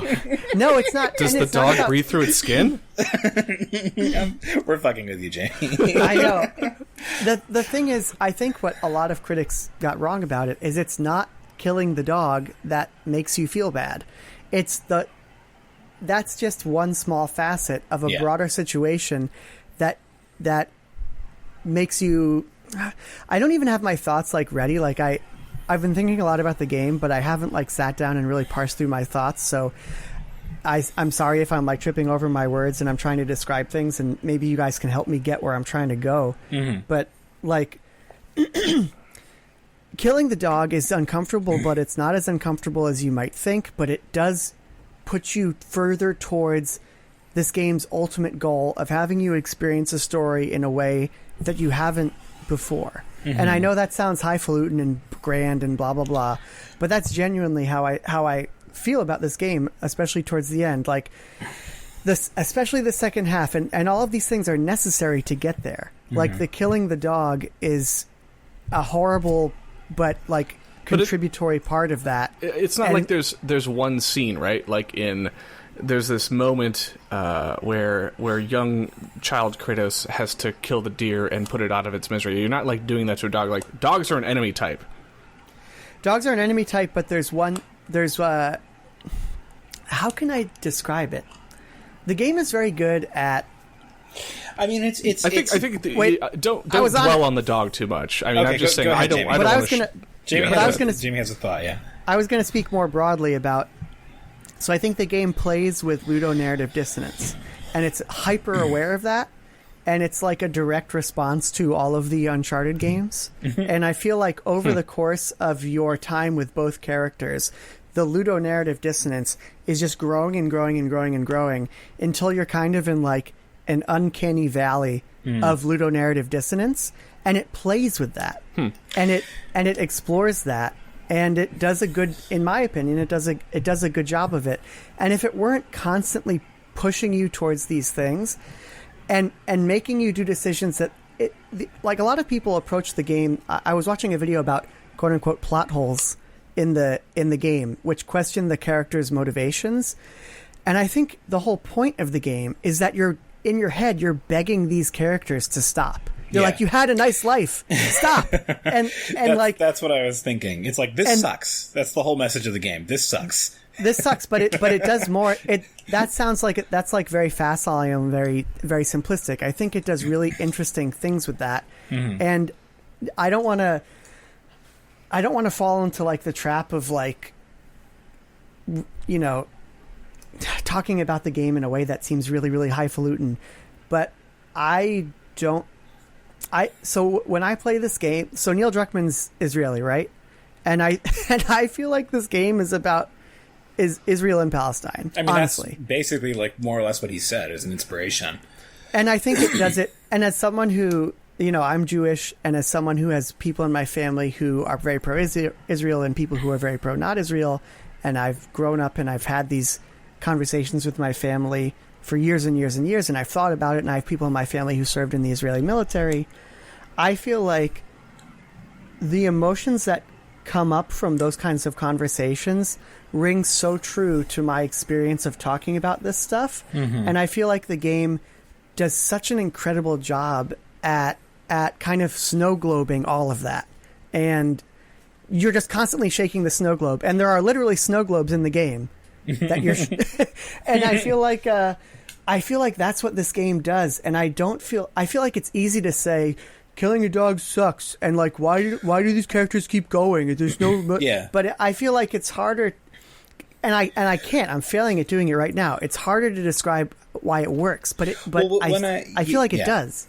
When I said this sucks, of course it's like incredibly reductive, but like from what you're telling me and from what I understand of the story, it's like this sucks, and like it's a slow motion tragedy to watch this happen, right? Like you're seeing these characters moving towards these sort of inexorable outcomes, right? Which suck. It's miserable. Very Shakespearean. It's very Titus Andronicus. Yeah, like they're miserable outcomes, and you're like, I hate this. I hate that they're doing this. This game is beautiful, and I like some of these characters a lot, but they're just doing these horrible things, and Well, you like all of the characters a lot. Yeah, sure. And okay, yeah. and you hate them too. Yeah. It's really, that's what's so good about it. I mean, that's, the first game did that well, right? Like, you can't help but love Joel, but, like, it sucks. Like, how could he ruin everything in the end? Like, you're mad at him, right? And that's good. Like, I told you when I played the first game, and I think I remember our conversation where you're almost trying to defend Joel to me, but I was like, no, I agree with you. Like, I'm mad at him, but that's what's supposed to happen, right? Like, that's the game achieved its stated end, because I'm mad at this character. I feel like I wouldn't do what they did. I'm furious that they followed, their own compass in this moment. Like, it makes me enraged, and I can't stand it. But, like, that clearly, like, that was the goal, right? Like, the goal was for you to feel so upset about what you were doing, right? And so upset about, like, not necessarily your complicity in it, but just from, like, a narrative perspective, like, I hate that this is happening, like, I hate that this is happening. I love these characters so much. I hate this. Yeah. And I feel like one thing that they do well on a level that's easy to talk about, and that serves the game in a broader sense very well, is, and one of the questions I had going in is, how are they going to address Ellie's feelings about what happened? Is she going to find out what happened? And if she does, will they actually address that, or will they kind of avoid it? And they address it head on, and towards the end of Ellie's arc, so just to spoil things, she knows exactly what Joel did, not because Joel tells her, but because she finds out on her own. And she's just racked with guilt, and she blames him because she has this life, right? They're living in this fairly nice kind of New Jackson alcove, but she feels like her life is meaningless and could have meant so much more, and Joel stole that from her. And I feel like and towards the end of her arc, it's told through flashbacks, because by that time Joel's dead, but you're getting flashbacks about their relationship shortly before the events of the game. And she confronts him, and she says, "I'll never forgive you for taking away my one opportunity to have a meaningful life." And yet she still wants him to be a part of her life. Yeah. And he feels guilty about that. And he says, I know you'll never forgive me, and I'm okay with that, but I still want to be a part of your life. And I feel like that, the way that they handled that and they resolved that for me was welcome to parenting. It's just very human, right? It's very human. It's messy, it's gross, it's unresolved stuff that'll never fully be resolved. It feels like the human experience. And do you guys know who Abby is, or no? Yes. So Abby's dad is the doctor who Joel kills. Who killed, yeah. And and you also get flashbacks with her. You get flashbacks with her dad, and you get the thing that makes her arc so cool is that what happened to Joel happened to her. So in the flashbacks where you're hanging out with her dad, she lost her daughter. Sorry, I gotta bring some levity to this. Yeah, I know. And the flashbacks that she has with her dad, she's like just a normal kid, and then you single-handedly kill the Fireflies, which forces her to enter into this. She becomes a grunt for like a nationalistic army, and which completely changes her life and makes her into like this soldier. And sets her up really well to have this kind of foil in a character that she meets later. Yeah. And I just love everything about how they handled her and how they juxtaposed the two. And then at the end there are some fight scenes where it's like basically a QTE. But like they play with the perspective, and you literally it's Ellie versus Abby, and you literally don't know who you're playing as, and it doesn't matter. It's so they do some really interesting stuff. At what point does the life bars change to the original Last of Us, and it starts playing the Last of Us theme song, and you're just a bunch of old women slobber knocking each other out, and then Abby goes, "You're pretty good." I'm with you, Griff. I understand. Yeah, the exact same thing they did in Death Stranding. So pretty much the same game. Oh my god! But the other thing is that I want to reemphasize this. So the game does all that narratively, right? The game is also super good. It's a super good video game. Yeah. It's an excellent stealth game. It's so much fun, especially towards the end. There are some levels towards the end that are masterful. Some of the best stealth levels, layouts, enemy routes, enemy AI that I've ever played. And even more than the story, that's what is making me want to go back. I'm like, I really want to try that encounter on hard. And when you beat the game, there you get like a chapter select, so you can just kind of jump back and forth without, killing the dog again in the cutscene again. So and like just truly everything the game is in terms of polish with regards to the cutscenes and graphics. Take that all and apply it to the gameplay, and it's that good there too. Yeah, and that's really what makes me want to go back and play. I think that maybe this isn't for your sake, but this is for anyone who listened to Griffin and I gripe about it last month. Like, any criticism of The Last of Us 2 is like it's you have to kind of couch it like in the fact that like it's one of the most ambitious projects undertaken in the world of gaming, right? Like it is hugely expensive, hugely considered, more authored than any AAA game has any right to be. Like it is. In a lot of ways, it's doing things that just are not done in big budget game space, right? So, like, that's always going to be true. The criticisms that people level at it are like meta criticisms that if you applied it to a game like, for example, Ghost of Tsushima, it would be a joke, right? Like, those games aren't even worthy of criticism, right? Like, it's like, you can't talk about, like, oh man, like these story beats feel like they're reinforcing, the like Western, norms of today, like because they're not worthy of that kind of critical analysis. So like the fact that people are reacting and even Griffin and I being like, we don't want to play this right now because we're not in the space for it, and it's just not the kind of story we want. Like those are just not criticisms that could be leveled at other lesser titles, right? Like there's no denying the craft and the level of polish that game and Naughty Dog bring to the table. Like that's understood from the get-go, I think. And if it's not, that's a misunderstanding. And it's not a mass market product. This is not an HBO show. It's not Breaking Bad. It's not Game of Thrones. This is like an Ingmar Bergman film. This is like a really weird, screwed up, yet oddly compelling thing that I am shocked that was greenlit. As much as I'm shocked that Death Stranding ended up the way that it ended up, I'm more shocked that this ended up the way that it ended up, and I'm amazed that it sold so well. I mean, it probably is just playing off the popularity of the first one and the fact that it is at its core an excellent video game, capital V. But I am shocked that they chose to go in this direction, and there are so many things in it that are so vague. Ellie's girlfriend is impregnated by a man who she dated immediately before, and they have to wrestle with those emotions. That's not a mass market video game trope.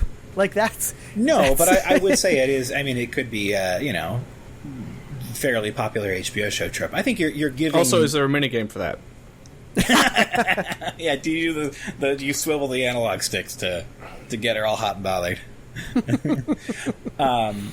I don't know. I mean, when I think about the emotions I got in The Last of Us, like it's definitely auteurish, but like I could see it on a premium network. Like, Mad Men was auteurish before it got, in my opinion, kind of dumb. I'd be really curious. Popular. So I completely agree with you with The Last of Us 1. I could definitely see that as an HBO show. I'd be really curious to see if when you hopefully you'll eventually play it. I'd be really curious to see if you're seeing what I'm seeing in it and how so much is left unspoken, and that doesn't. In Game of Thrones, you feel weird because people are constantly explaining why their allegiance, right? People are constantly explaining why they're doing things while someone has sex in the background. Exactly. This game doesn't. In terms of the narrative, it doesn't hold your hand. It doesn't point things out to you.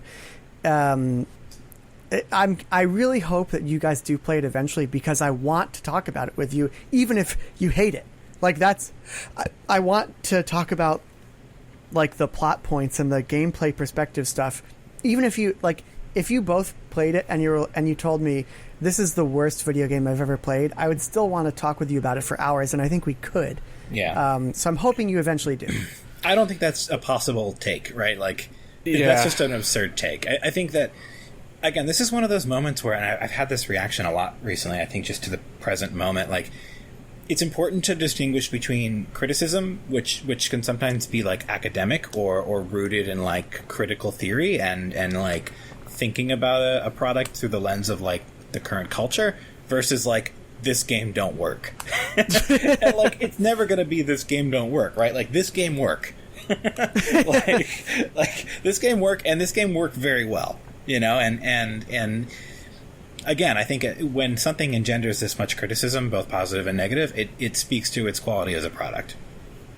Yeah. What's interesting, though, well, first of all, I got a couple things I got to say here. And first and foremost is, Jamie, I really like listening to you talk about The Last of Us 2, because I am not going to play the game, and the things that I do listen to do seem to be more superficial and just like, let's talk about the story beats. This is what happens here. Here's part A, here's part B. And I really do appreciate your interpretation of the messaging and how the game makes you feel, and you like reading in between the lines and even, you know, outside of the box and all that stuff. Like, it's fascinating. So I really appreciate and enjoy your effuse praise for it. My question one would be, observation question. I don't hear anybody talking about the clickers and the combat and like the you know, like I hear a lot of like, oh man, or I see and hear a lot of things of like, oh man, like look at this combat encounter, look how crazy this game mechanic is, where I can bounce around and do combat cool shit and jump and painfully whack somebody with a pool cue or whatever. But it doesn't, like, there's so much tension in the first game around like, oh, I'm going to walk around this corner and then I get gat by this clicker. That doesn't seem to be showcased at all, and nor does anybody really speak to any of the fungal properties of the game.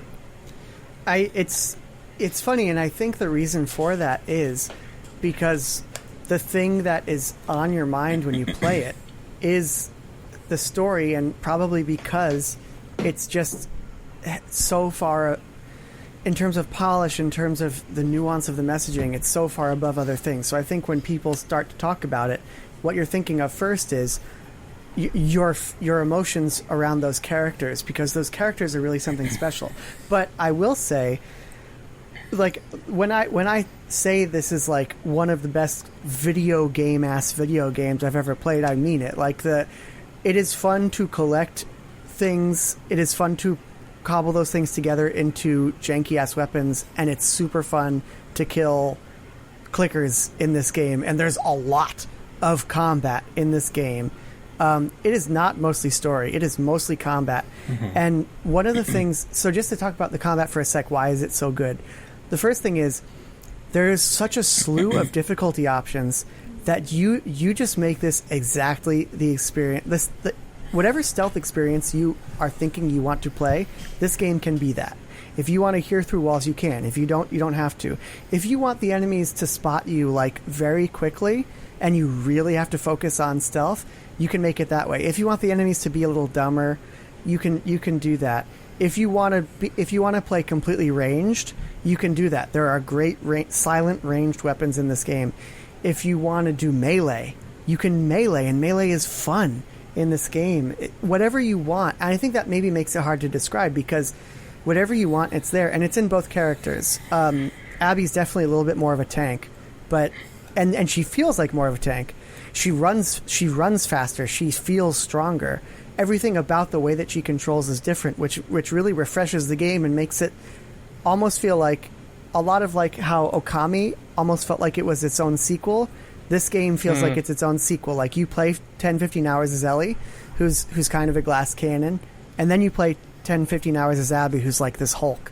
And it's really fun to play, to see the differences in them. And So that being said, how excited are you guys to play Final Fantasy VII, the next game, starring as Zack, when it becomes, you know, like at the start of the game, and you're like, now I'm better Cloud. Exactly. Yeah. Do they introduce him with some Crisis Core-esque butt rock? Oh fuck yeah, man! The one last thing I want to say about this game, and one of the reasons why it's so much fun, is that I did start to feel towards the end of The Last of Us 1 that the combat was getting a little repetitive, and I've seen some of the scenarios played out time and time again. This game is so good at making every area feel completely unique and making every area different in terms of the enemy types and combinations of enemy types that you face as well. And it feels like every time you start a new encounter, and they all kind of are fairly seamlessly stitched together, you're facing a different combination of enemies and you're thinking about a different set of problems in a completely new set of environments, and it actually makes it really exciting. Like when this game does that AAA thing where you drop off of a ledge that you know is a little too high and you're not going to be able to get back up, and then the camera pans up and you're like, okay, this is a new combat arena for me, and I'm going to have to think about navigating this little box right now.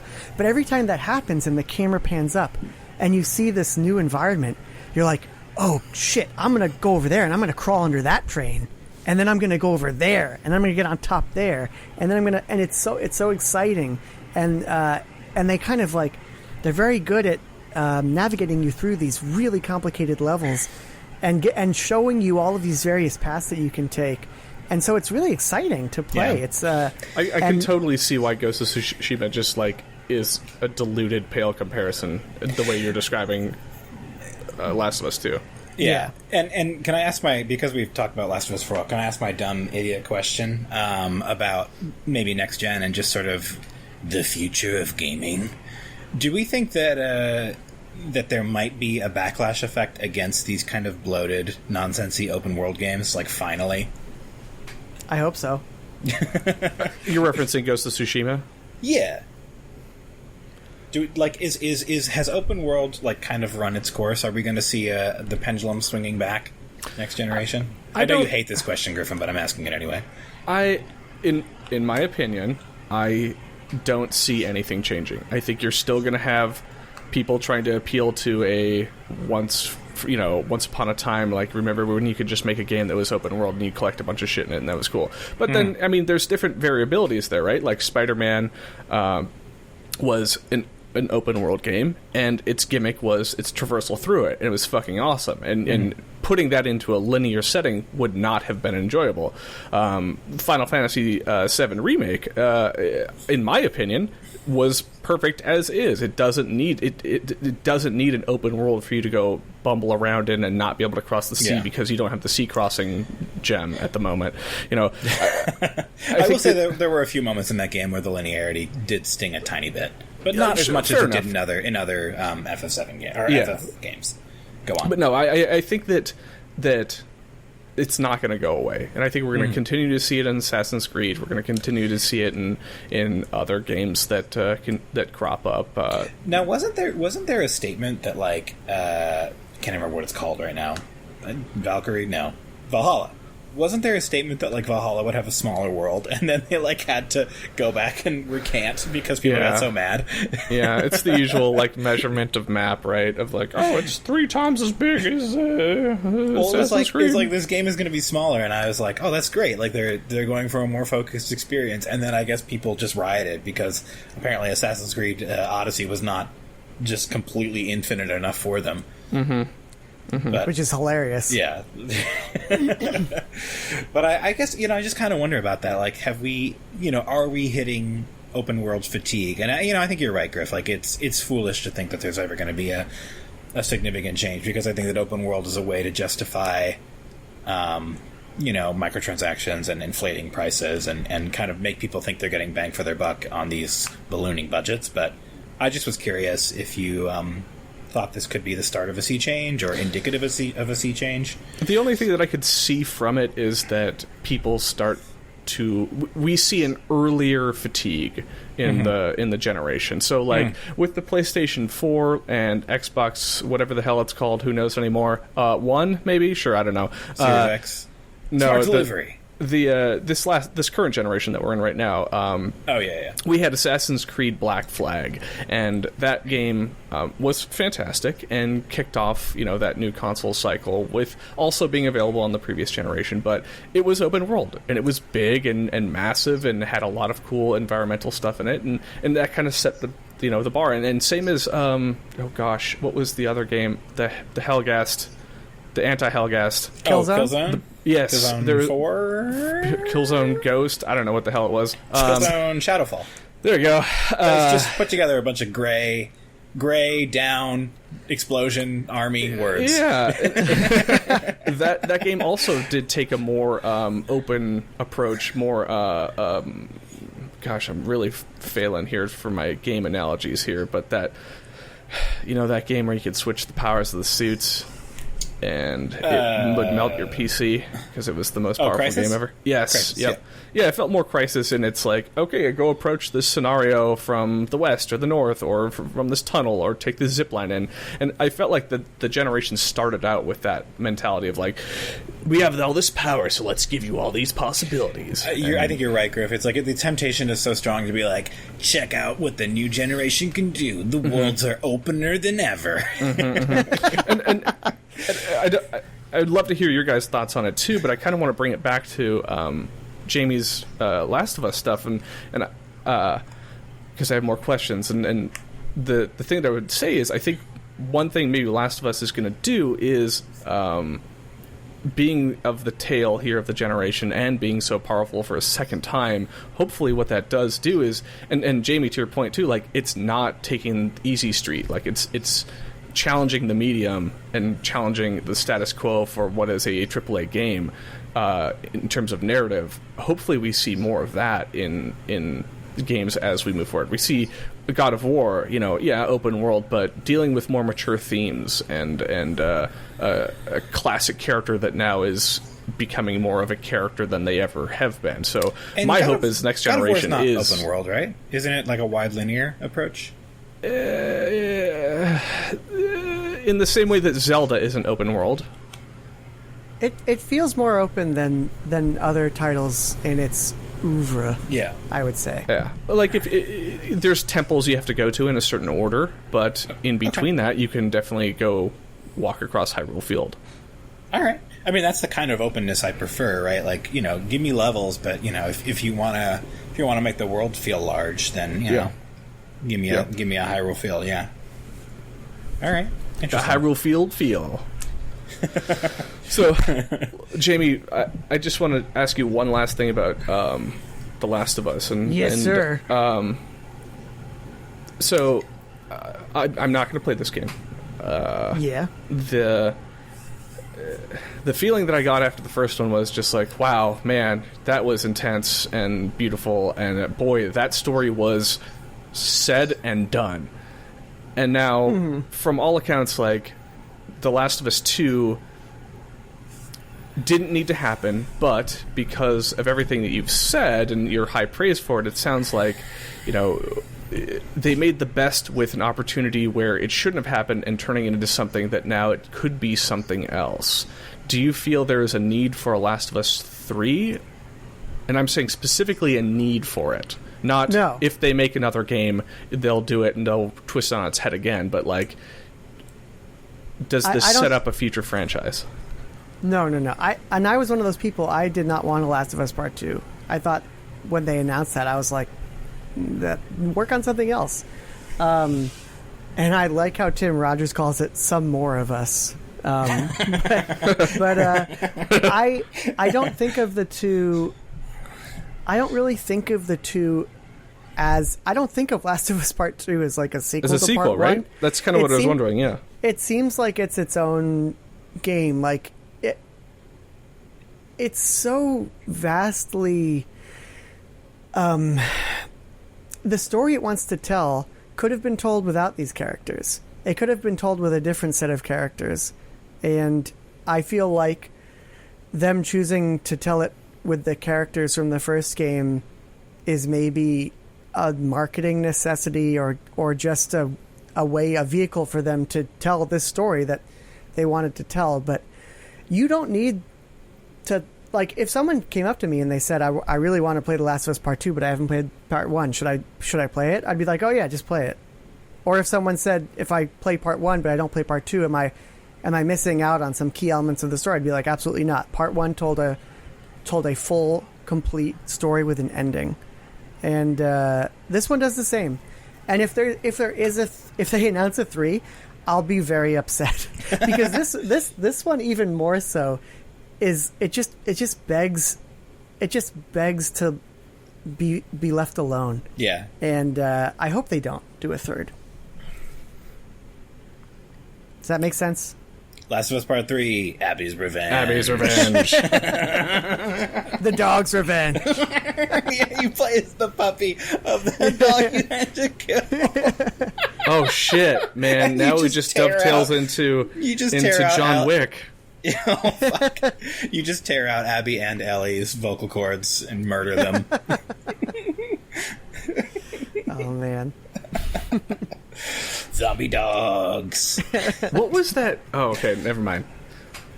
There was a game where it was Dead to Rights, where you had the dog and you could like sick it at people, and it was that was Dead to Rights, I think. Oh god, Jesus Christ! That one heavily utilized bullet time. It was like Max Payne, except more trashy Max Payne. It was great though. It was a fun game. Trash Payne.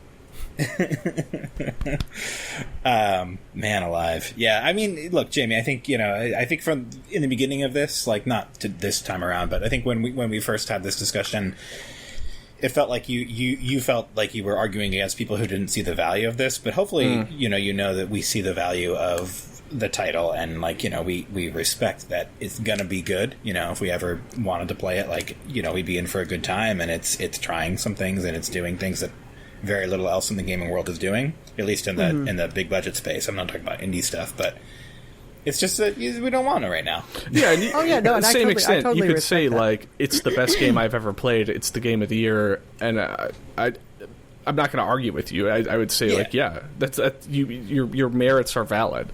Yeah, but exactly. Just the last thing I'll say, and I promise I won't take too long. I totally agree with you, Jeff. Like I remember when I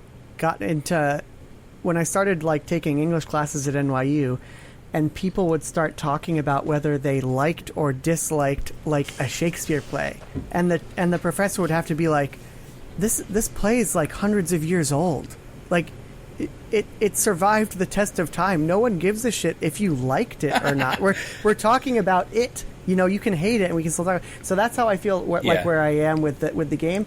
I also feel like I don't know if it's going to be my game of the year, and I almost feel like it's weird to say this is like a game of the year. It just feels wrong. Yeah. It's like I don't know what it is.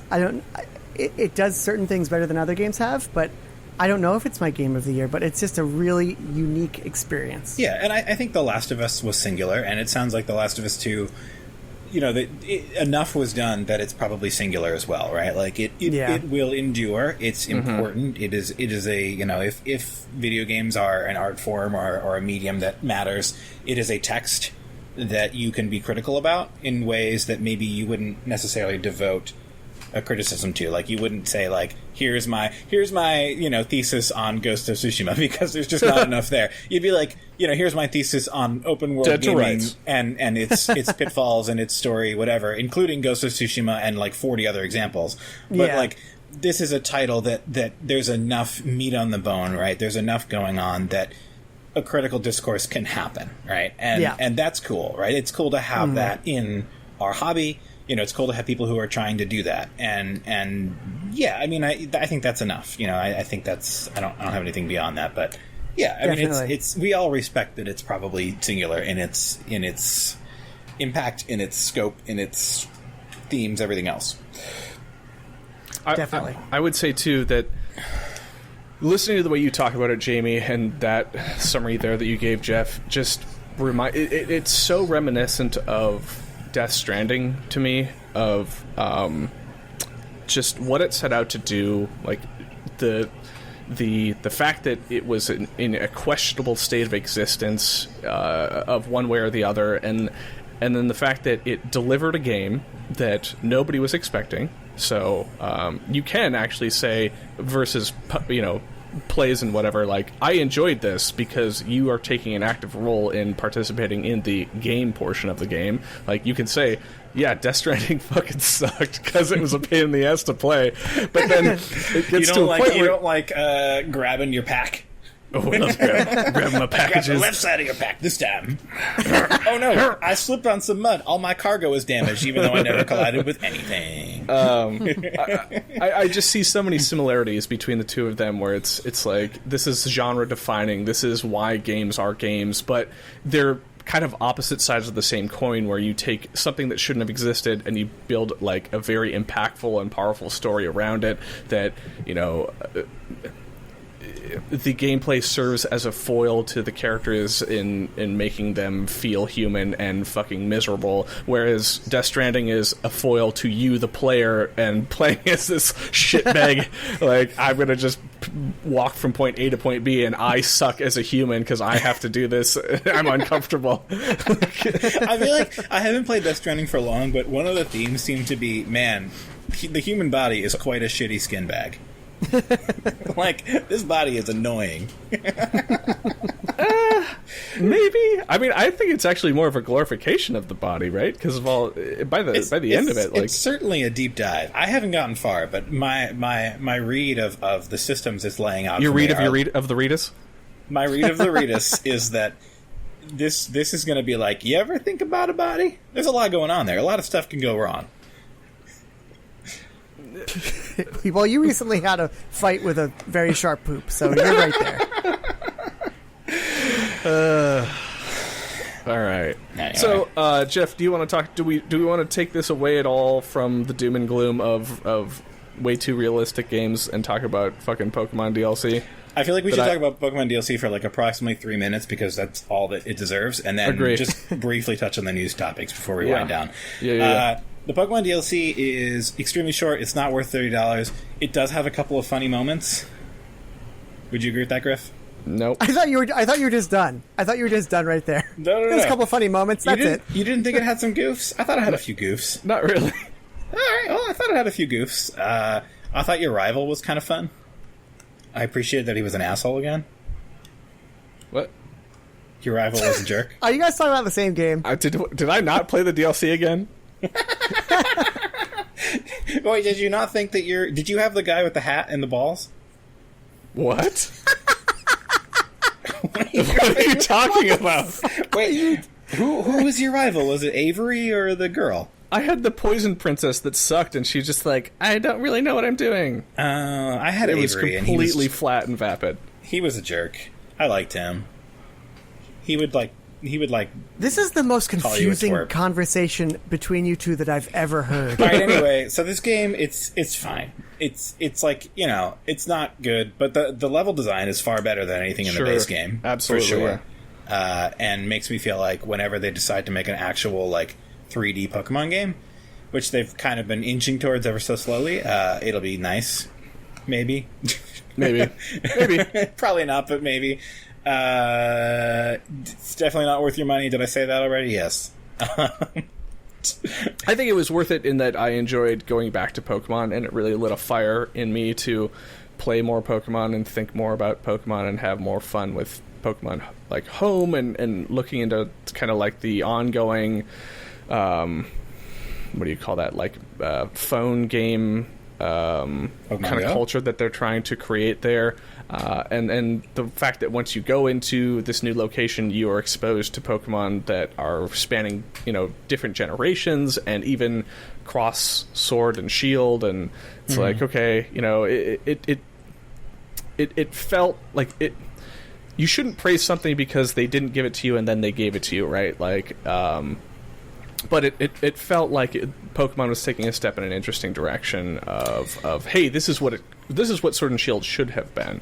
Yeah, to some degree. I think the work they did on that wild area was really nice. Like, I think that's, if you had to identify a high point like that was a really cool wild area.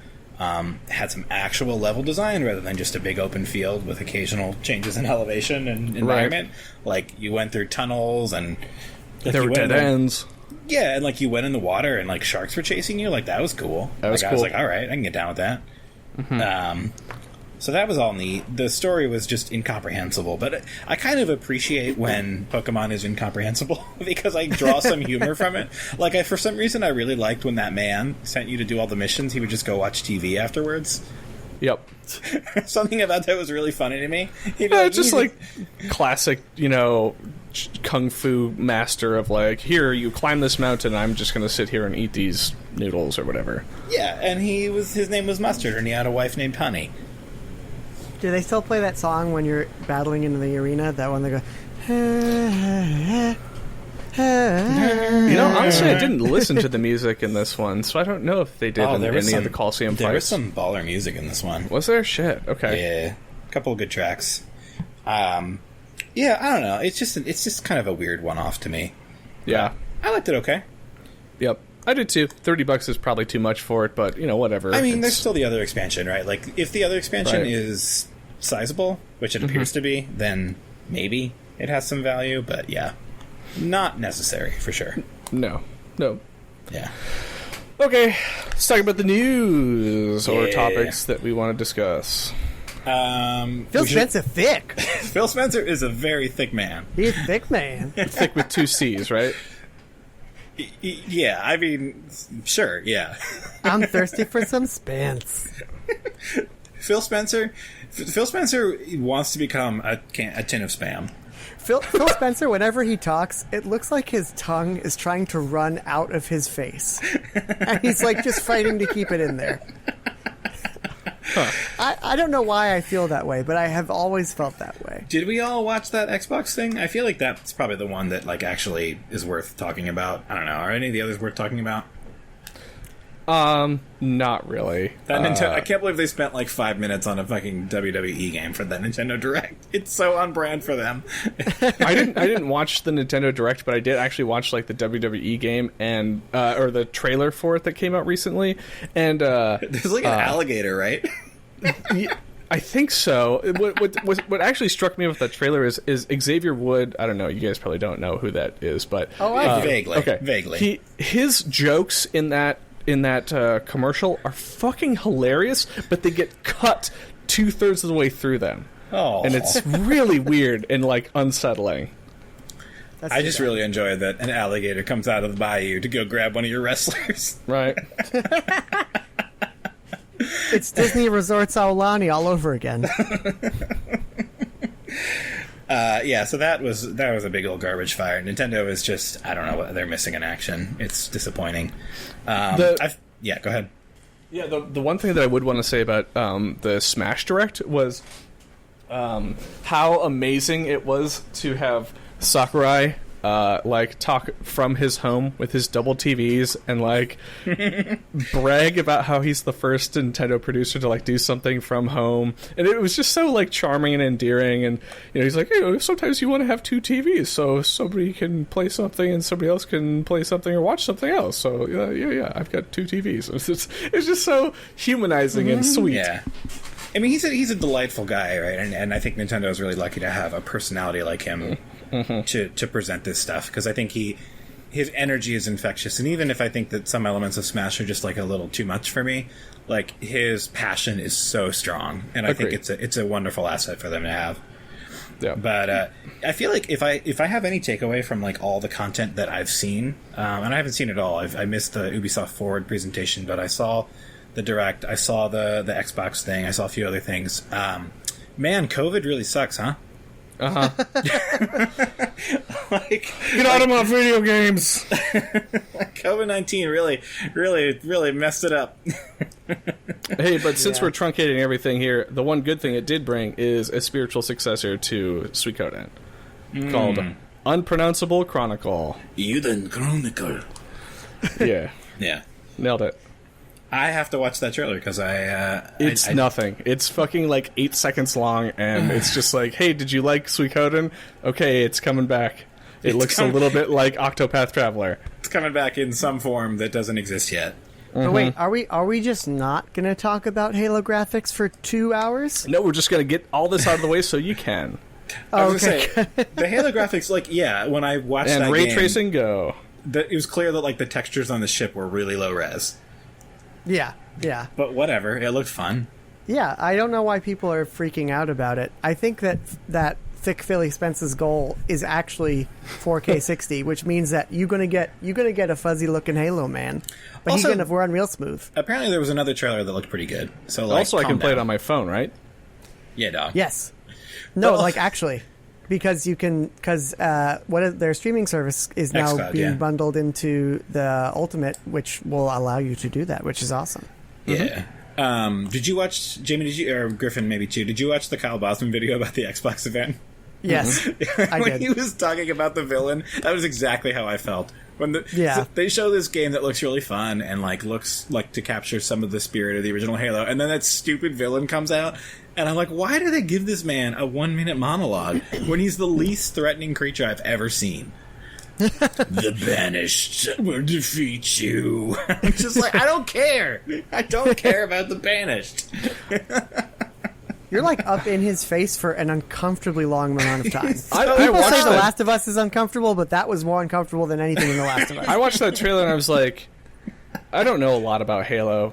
Obviously, I was like, well, not obviously, but I was like, is that like, is the Arbiter mad again or something? I don't care. Should I know, like all Halo content? I'm like, should I know what this is? All you gotta do is show the little guys running around being like, "Wah, wah, wah, wah, wah," and then he shoots them and they blow up, and then it goes Check. da-da-da-da, Done. Yep, check two. da-da-da-da, Yep, and then got it's the that end of one. the trailer. And then we gotta say something rad too, right? Like, No, don't talk. no, Master Chief has to say something rad. No. Yes, No. we're getting out of here together. Da-da-da-da. Why does he still sound like that guy? Like, 1998. yeah. My name is Max Payne. I'm the Master Chief. His voice is Sam Lake's face on Max Payne. Why are we developing the character of this 7-foot-tall body, like, just suit? Like, why do And we care about him? why are you developing him into talking about like John the only 117?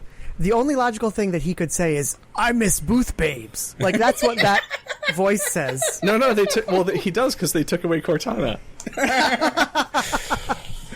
It's funny. So I didn't find the interactions in the beginning of that demo too insufferable, like him and the other guy, but the villain monologue just made me want to die. I Oh, will the say. interactions made no fucking sense to me because dude is like, "Oh, we're going down in my spaceship. Hold on, Master Chief." He's like, "Yo, dog, I was in space and I'm wearing power armor. I think I'll be okay." If the game doesn't end with them kissing, I'll be very upset. Smooch the helmet. Speaking of representation, a lot of black ladies Yep. in Yep. the trailers. I did not watch the event. I'm going to be honest with you. I don't really think you missed that much. I tried to find a highlight reel of all the things that were discussed, and all I could find was Halo, and then like Big Small World of Honey I Shrunk the Video Game. So I was like, ugh. Yep. I thought it was a fairly. I thought it was a pretty bad event, to be quite honest. There was very little gameplay. I know, Jamie, you might feel differently, but I didn't think it was very good at all. I do. I tend to like these events. Like, it's hard for me to dislike an event like this, and I do feel like towards the end, the feeling that I should get from an experience like that is I should be like, wow, there's so many games, I can't even remember them all. And that's how I felt. So that's good. I feel like there's so many games, most of them aren't worth remembering. That's I thought you were going to pivot to. And this is the other thing. The next what's the fuck is the name Double of the game? Fine. Psychonauts? The Psychonauts next 2? Psychonauts looks actually fun. Like it's 60 and the jumping looks fun. That's what I took away. That to me looked maybe fun. I was like, as I was watching it, I was like, there's some interesting stuff here, but like, is it going to be a good platformer? I don't know. Maybe. I hope so. I think Yeah. it has the potential to be. Whereas when I backed Double Fine Adventure and I was watching that thing progress, the whole time I was like, this is not going to be very good, is it? But with What was this, that game called again? I played it. I literally cannot remember. Elijah Oh, Wood shit. Spaceman. Yeah. Lots of serial jokes that got just worse and worse. Elijah Wood time. What the hell was But, it called? Huh. Tentacle, Brain. Dave the woman, Elijah Wood. white man. But that looked fun, and then there were some other games that the oh god, what's that company that Image God, and we Form? suck so bad at this. Oh yeah, the gunk looked good. Image and Form, yeah. I'm bad at just remembering things in general. Oh, so yeah, that's what I'm saying. I rely on Jeff. Yes, but Jeff, the Image save and Form us. game looked good, and I like the message of you're getting all these games for free if you have Game Pass. I thought Forza looked good. The problem that I have is like when I watch that, I'm like, why am I going to buy an Xbox One? I'm like, I have a PC, and maybe I'm not the target audience, right? But like, I have a PC, I'll play Halo. Hell yeah, that looks great. But nothing else looks that great, and I'm just like, what's the point of this console? So, I'm not a Halo guy, as I've already established. But did it look slowed and kind of meandering to you? Like, more so than previous Halo games? Or maybe it's just because Doom exists now, which is a better Halo game than Halo? So the kind of... the kind of meandering pace I actually kind of liked. Okay. I felt good about the fact that it didn't look like every other shooter. It had kind of as you said, a little bit of kind of a more clunky pace to it, which I thought was kind of nice. Mm-hmm. I guess that does track a little bit more with Halo, because it's built to be a multiplayer game as well. Yeah. So, and like you don't do ADS, like your base guns don't ADS, and what does that mean? Aim down sights. Oh. And like it's like I think that the focus in that trailer was more on like broad spaces, right? Like broad spaces with kind of emergent combat scenarios. I just Is thought it was Broad funny Spaces your the strip club for toads? I just thought it was funny how he has this dramatic conversation with his little buddy in the ship, and then he takes 2 steps out of the ship, and immediately there's those little like, Guys, get him! and he just starts murdering them. So I'm surprised, Jeff. I just never took you as a Halo person. Here's what I'll say. So I wasn't a Halo person, but something about call it like it's become like a Dragon Quest for me, right? I'm like, I just have come to appreciate what that game brought to the table, and to see it sort of come back to what it was in sort of its overall presentation feels appealing to me in a weird way. I'm like, this is like a flavor of shooter that doesn't feel super well represented, I think, in the landscape right now. I don't know, maybe I'm wrong, but I would still say that Doom definitely scratches that itch. Yeah, but I don't like Doom's atmosphere. Okay. I mean, don't it's know. a different atmosphere for sure. It's Yeah, like how I don't know. like Dungeons and Dragons, but I like Shadowrun. Like, I want sci-fi in my world. I don't need just doom and gloom and Tolkien bullshit. It just looks fun. It's bright. It's simple. It's like A lot of cubes. it's not like too frenetic. It's like the action is very readable, but again, it just feels a little bit random. It's just I don't know. It looked fun. Like I was like I can get down with a giant Halo world that I can muck around in and ignore the story because I don't care. Did you play the last one? Nope. Okay. I didn't either. I don't own any Halo games. So that's interesting. So that's Well, what I was now kind you of have wondering. Game Pass, you own a lot of them. I don't know. What this game felt like to me watching that trailer and the 8-minute gameplay or whatever of like, hey, welcome back to Halo. Like, here's literally a Halo and Master Chief, and this is probably what you remember playing. And like with the last game where it was like that dual perspective and a lot of troop commands and squad tactics and everything, I think that lost a lot of people. So it was good to see it kind of turning back to form. I did appreciate that. Exactly. It felt like it was like you've tried the new Coke, not tried Coke Classic. Mm-hmm. Mm-hmm. And I'm like, oh man, I didn't think I really liked Coke Classic that much, but now that it's back, I'm really into it. I thought that for me that was definitely the show highlight. It had a nice feel to it. I don't know. Did you feel that way, Jamie, or not really? No, yeah, I had the exact same reaction, and I mean, I have some history with Halo. I remember at Travis Ludwig's house, like ghetto rigging 4 Xbox OG ones up to 4 different TVs, so 16 of us could play Halo 2 together, and that was super fun. And I completely get the Dragon Quest thing. Like, are you telling me that Travis Ludwig did not have 16 different Xboxes ready to rock and roll? It's because he got grounded. They took away 12 of his TVs.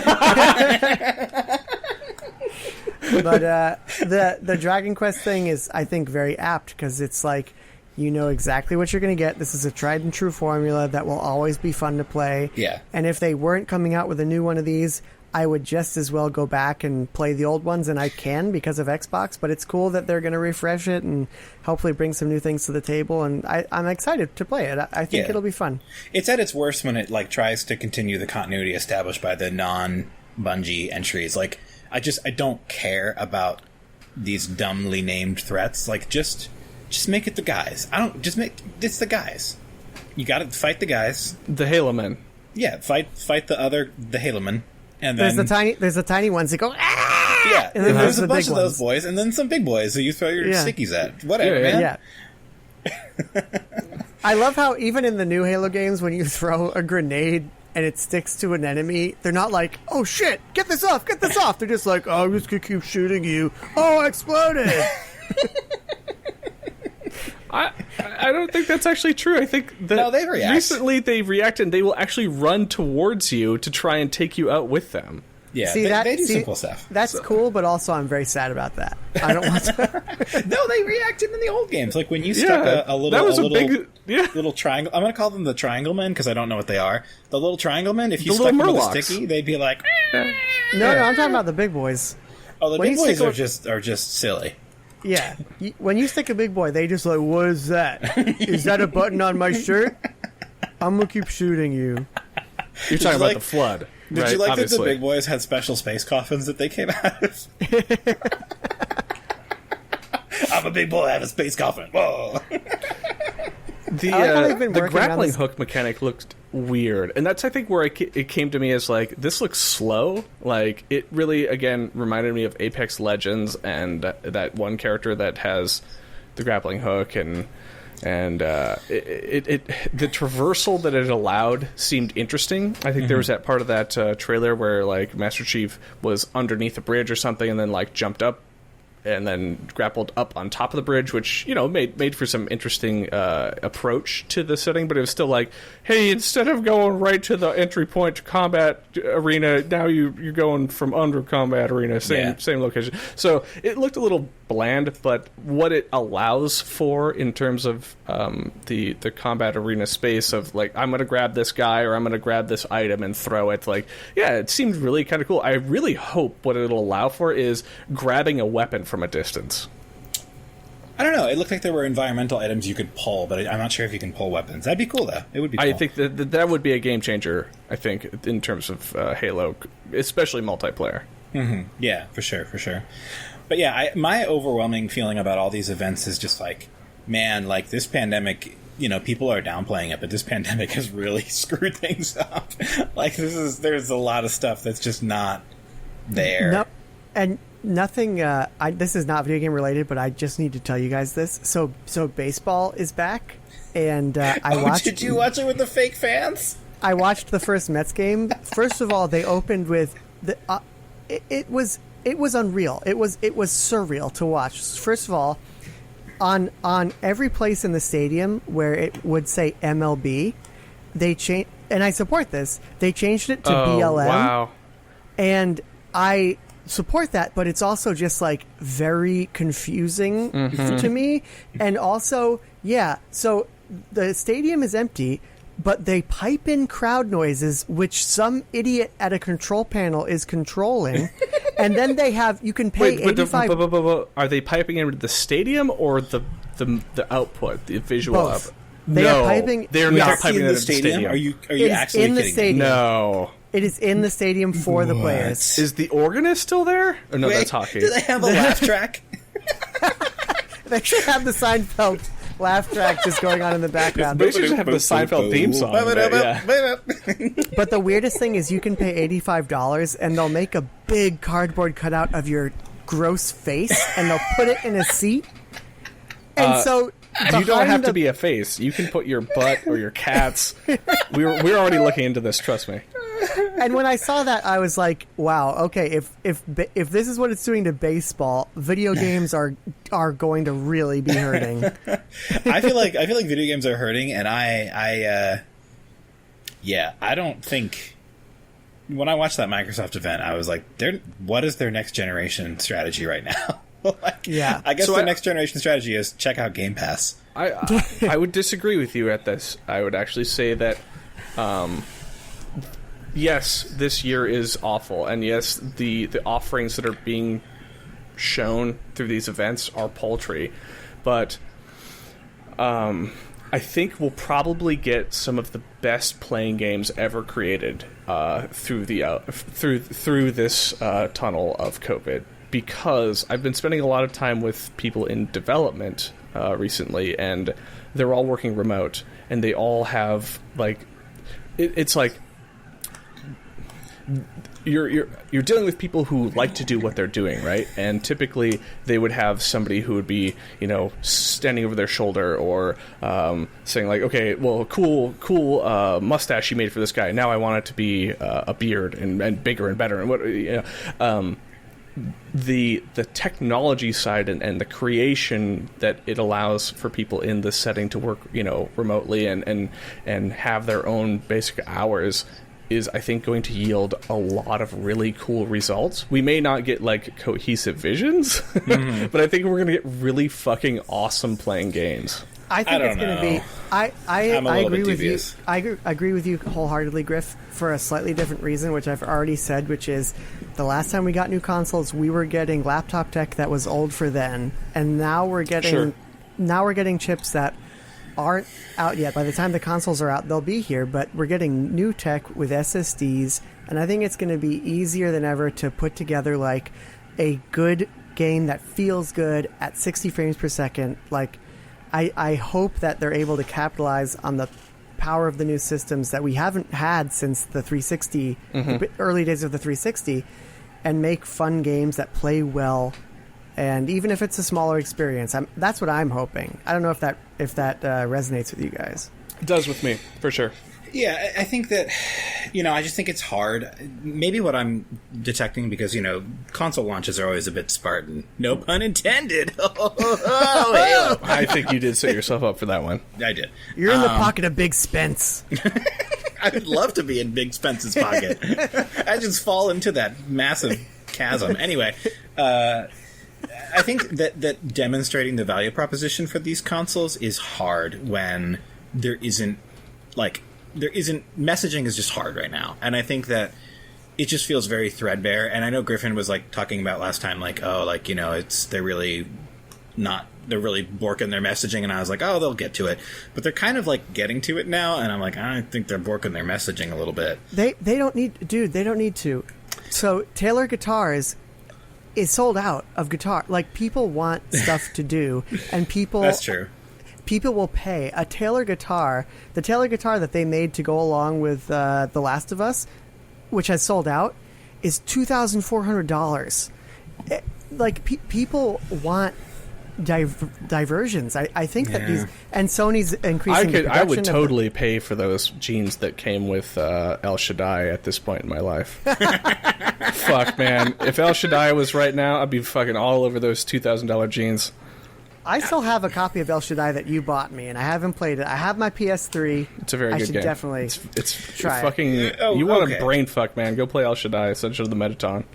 So, I have that game. I never really played much of it. I should play more. It's beautiful. So for me, I just feel like I don't see a strong value prop from day one, and that might just be that I'm old. I'm not. No, I think you're right. I think we have this conversation every year. We do. Or sorry, every console launch, yeah. Yeah, and then I buy it. But Jeff, I think to your point, this is the first year where I'm like, I don't really need a launch console. I don't believe in the launch console. Yeah. But we're all old now. I mean, that's the thing, right? We're not old for gamers, but we're old for... How dare you? Old for gamers. We're old for gamers. I mean, it's just... We have a different mindset than we used to. I play Rocket League. Do you play the Call of Duty as well? I just do. The Rocket League? Yeah, I play all the Battle Royales. Have you guys heard of the Fortnite? Oh, that's when you take a nap for 2 weeks, right? I call it the Rip Van Winkle. Ooh. Yeah, I don't know. I do think it's weird, and I wonder what's going to happen. It'll probably be fine because consoles are doing great, but it does feel a little bit like what's the plan here, guys? Like, what's... Can I make a prediction? Yeah. So Sony's going to pump out 10 million PS5s. Yeah, they increase their production, yeah. They're all going to be... You're not going to be able to find one in stores. I think Sony's going to have a great time. I don't think Microsoft's going to have a good time. I think at the beginning you won't be able to find an Xbox One Series X in stores either. I really do. I can't really say why, but I would be willing to put $5 American on that bet. All right. I think...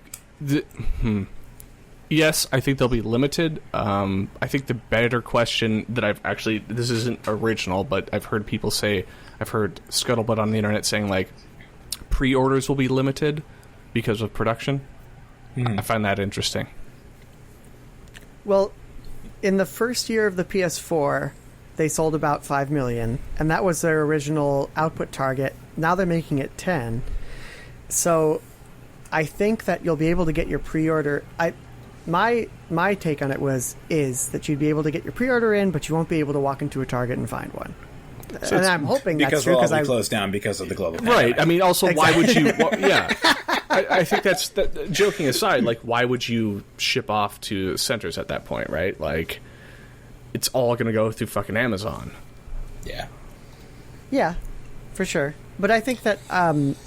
Walmart is still so many people's one-stop shop for literally everything in their life, and I know that I think it was Bloomberg's Jason Schreier who was saying recently the only business that ever still got done at E3 wasn't small indies pitching to bigger companies.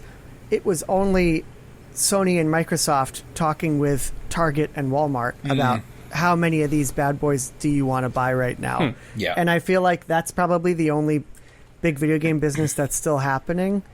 And I wouldn't be surprised if that's still a big factor. But you're right, Griff. I think an unprecedented amount is just going to go through Bezos. Mm-hmm. Yeah. Maybe the take for me, now the more I think about it, is I just miss E3. I miss having a time when there's just a lot of stuff.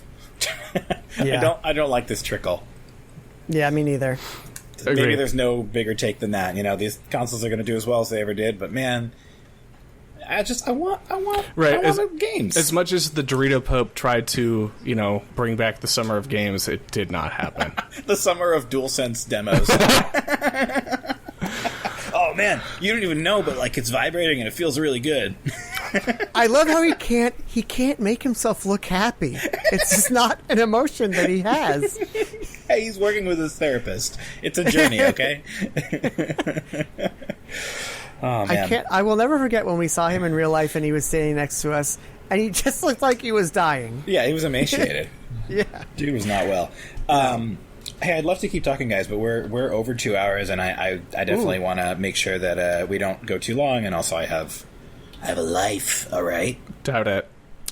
Okay, you got me. I don't know about life, but I gotta go eat food. Sure. Should any other things we want to hit before we wind down for today? No, I think that's plenty.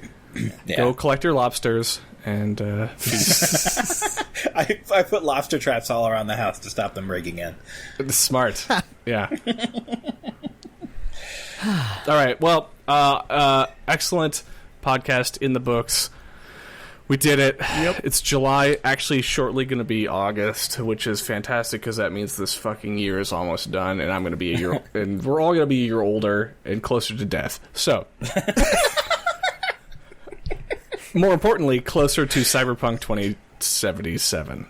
Releasing November 2021 or 2020. Yeah, exactly. Who knows? Still slipping and sliding. Oh, I can't wait for that game to come out and the writing to just be so juvenile. Yep. I'm feeling it in my bones. I keep going back and forth. I'm nervous about the game too. But throw a coin to your Witcher. Sorry. It's got Keanu in it. Throw a cred chip to your hacker. Just got the hiccups back. Let's get out of here. All right. Thanks, guys. This has been super fun. This has also been Boss Barrel Radio. Jamie, keep it on, banging that Last of Us 2 drum. Yes. Someone's got to do it. And be safe. Wear a mask and love each other. Definitely. 100%. Sweet. All right. Fun times, guys. Talk soon. Yep. Bye. All right. Bye. Peace out.